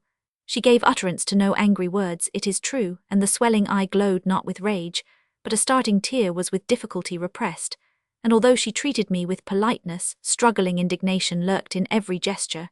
We must endeavour to pacify her. To ensure the vigilance of Kanchanmala, the queen gives her some of her own clothes and ornaments. With these it is plotted to equip Sagarica as the queen. A stolen interview between the king and Sagarica, thus disguised, is arranged to take place at the Madhava Bower about sunset. The queen gets scent of the matter and forestalls Sagarica by meeting the king at the appointed time and place. The king, mistaking her for Sagarica, thus speaks his honest self: "My beloved Sagarica, thy countenance is radiant as the moon, thy eyes are two lotus buds, thy hand is the full-blown flower, and thy arms its graceful filaments. Come thou, whose form is the shrine of ecstasy, come to my arms." The queen throws off her veil and says, "Believe me still, Sagarica, my good lord, your heart is so fascinated by her, you fancy you behold Sagarica in everything." The king replies, "Forgive me, dearest." The queen remarks, "Address not this to me, my lord, the epithet is another's property." The king falls at her feet. The queen observes, "Rise, my lord, rise. That wife must be unreasonable indeed, who, with such evidence of her lord's affection, can presume to be offended. Be happy, I take my leave." She now goes away. Sagarica, dressed as the queen, goes some way to meet the king when she thinks of putting an end at once to her sufferings and her life, and fastens the noose round her neck with the fibres of the madhavi. The king, who is seeking for the queen in hopes to pacify her anger, discovers Sagarica on the way and mistakes her for the queen. He rushes to her and tears off the tendril. He soon discovers his mistake, embraces her and observes, "When the bosom of my queen swells with sighs, I express concern. When she is sullen, I soothe her. When her brows are bent and her face is distorted with anger, I fall prostrate at her feet." These marks of respect are due to her exalted position, but the regard that springs from vehement affection, that is yours alone. At this time the queen, who has overheard the speech, comes forward and says, "I believe you, my lord, I believe you." The king explains his conduct thus, "Why then, you need not be offended. Cannot you perceive that I have been attracted hither and misled by the resemblance of your dress and person? Be composed, I beg you." He falls at her feet. She observes, "Rise, rise, let not my exalted station put you to such unnecessary inconvenience." Vasantaka takes up the noose, shows it to the queen, and explains his conduct thus, "It is very true, madam, I assure you, that deceived by the belief that you were attempting to destroy yourself, I brought my friend to this spot, to preserve, as I thought, your life." By order of the queen, Kanchanmala puts the noose over his neck, beats him and carries him off an unfortunate captive. The king thinks, "What an unlucky business this is. What is to be done? How shall I dissipate the rage that clouds the smiling countenance of the queen? How rescue Sagarika from the dread of her resentment, or liberate my friend Basantaka? I am quite bewildered with these events and can no longer command my ideas. I will go in and endeavor to pacify the queen." The queen regales Vasantaka with cakes from her own fair hands, presents him with a dress and restores him to liberty. Susangata prays him to accept a diamond necklace which Sagarika has left with her for presentation to him. He declines the offer. Looking at it attentively, he wonders where she could have procured such a valuable necklace. They both go to the king, who has gone from the queen's apartments to the crystal alcove, and is lamenting thus, "Deceitful vows, tender speeches, plausible excuses and prostrate supplications had less effect upon the queen's anger than her own teaks. Like water upon the fire, they quenched the blaze of her indignation. I am now only anxious for Sagarika.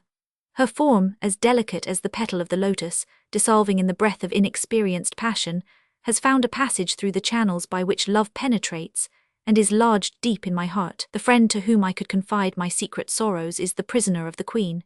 Vasantaka now informs the king that he has been restored to liberty. Asked about Sagarika, he hangs down his head and declares that he cannot utter such unpleasant tidings. The king infers that Sagarika is no more and faints. The friend says, "My friend, revive, revive. I was about to tell you the queen has sent her to Augin. This I called unpleasant tidings. Susangata told me so. And what is more, she gave me this necklace to bring to your majesty." Vasantaka gives the king the necklace, which he applies to his heart to alleviate his despair.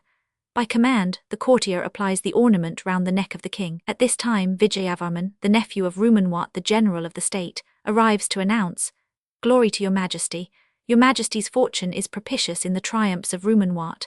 By your majesty's auspices the Kosalas are subdued. On receiving your majesty's commands, my uncle soon collected a mighty army of foot, and horse and elephants, and marching against the king of Kosala, surrounded him in a strong position in the Vindhya mountains. Impatient of the blockade, the Kosala monarch prepared his troops for an engagement. Issuing from the heights, the enemy's forces came down upon us in great numbers, and the points of the horizon were crowded with the array of mighty elephants, like another chain of mountains. They bore down our infantry beneath their ponderous masses. Those who escaped the shock were transpierced by innumerable arrows, and the enemy flattered himself he had for once disappointed our commander's hopes. Fires flashed from the blows of contending heroes. Helmets and heads were cloven in twain. The broken armor and scattered weapons were carried away in torrents of blood, and the defiance of the king of Kosala, in the van of his army, was heard by our warriors. When our chief alone confronted him, and slew the monarch on his furious elephant with countless shafts. All honor to our gallant foe, the king of Kosala, for glorious is the warrior's death when his enemies applaud his prowess. Rumanwat then appointed my elder brother, Sanjayavarman, to govern the country of Kosala, and making slow marches in consequence of the number of his wounded, returned to the capital. He is now arrived. The king applauds his general and commands the distribution of the treasures of his favor. Samvrasiddhi, a magician from Augin, now interviews the king. The magician, waving a bunch of peacock's feathers, observes, "Reverence to Indra who lends our art his name. What are your majesty's commands? Would you see the moon brought down upon earth, a mountain in mid-air, a fire in the ocean, or night at noon? I will produce them, command. What need of many words? By the force of my master's spells, I will place before your eyes the person whom in your heart you are most anxious to behold." The king, not wishing to see the performance alone, summons the queen, who arrives soon. The king leads her to a seat, sits beside her, and commands the magician to display his power. The magician waves his plumes and exhibits most wonderful scenes. Brahma appears throned upon the lotus. Sankara appears with the crescent moon, his glittering crest. Hari, the destroyer of the demon race, in whose 4 hands the bow, the sword, the mace and the shell are borne, is observable. Indra, the king of Swarga, is seen mounted on his stately elephant. Around them countless spirits dance merrily in mid-air, sporting with the lovely nymphs of heaven, whose anklets ring responsive to the measure. The king and queen look up and rise from their seats. At this time a female attendant appears to announce, "So please your majesty, the minister Yogantaryana begs to inform you that Vikram Bahu, the king of Ceylon, has sent, along with your own messenger who returns, the counsellor Vasubhuti. Be pleased to receive him, as the season is auspicious. The minister will also wait upon you as soon as he is at leisure." The queen observes, "Suspend this spectacle, my lord. Vasubhuti is a man of elevated rank. He is also of the family of my maternal uncle, and should not be suffered to wait. Let us first see him." The king orders the suspension of the show. The magician retires, promising to exhibit yet some sights. Vasubhuti, after the customary exchange of courtesies, thus relates his story. "In consequence of the prophecy of a seer, that whoever should wed Ratnavali, my master's daughter, should become the emperor in the world, your majesty's minister solicited her for your bride. Unwilling, however, to be instrumental in the uneasiness of Vasavadata, the king of Simhala declined compliance with his suit. My master, understanding at last that the queen was deceased, consented to give his daughter to you. We were deputed to conduct her hither when, alas, our vessel was wrecked." The envoy, overpowered by sorrows, is unable to continue the story and weeps. The queen exclaims, "Alas, unhappy that I am! Loved sister Ratnavali, where art thou? Near me and reply." The king consoles the queen thus, "The fate that causes may remove our sorrows." A cry is now heard from behind that the inner apartments are on fire. The king starts up wildly and exclaims, "Vasavadata burnt to death, my queen, my love." The queen exclaims, "What extravagance is this? Behold me at your side. But help, help, my lord, I think not of myself but poor Sagarika. She is in bonds, my cruelty has kept her captive, and she will be lost without some aid. Haste, haste, and save her." The king flies to her rescue, precipitates himself into the flames and takes her in his arms. He pauses, looks around, closes his eyes and reopens them. The flames disappear. The palace stands unharmed. The king observes, "This must have been a dream, or is it magic?" Vasantaka replies, "The latter, no doubt. Did not that conjuring son of a slave say he had still something for your majesty to see?" The king says to the queen, "Here, madam, is Sagarika rescued in obedience to your commands." The queen, smiling, replies, "I am sensible of your obedience, my lord." She now informs all present, "Yogantaryana presented her to me and told me she had been rescued from the sea. It was hence we designated her Sagarika, or the ocean maid." The likeness, the necklace, the recovery of the damsel from the sea, leave no doubt in the mind of Vasubhuti that this is the daughter of the king of Simhala, Ratnavali. Vasubhuti advances to her, who looks at him. They recognize each other and both faint. After some time they recover. As Ratnavali goes to embrace the queen at her invitation, she stumbles.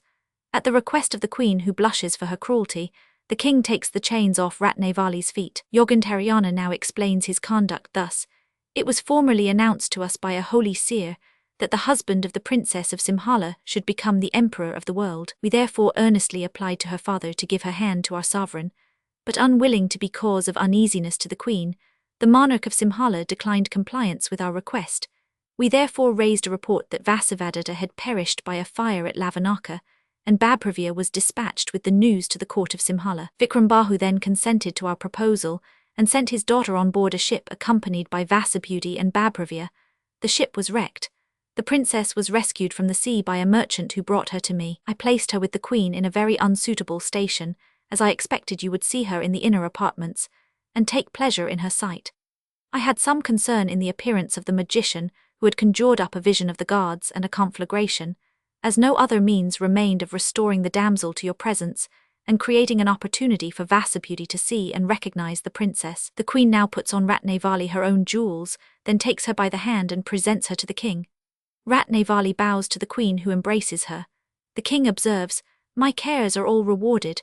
Nothing more is necessary. Vikrambahu is my kinsman, Sagarika, the essence of the world, the source of universal victory, is mine, and Vasavadata rejoices to obtain a sister. The Kosalas are subdued.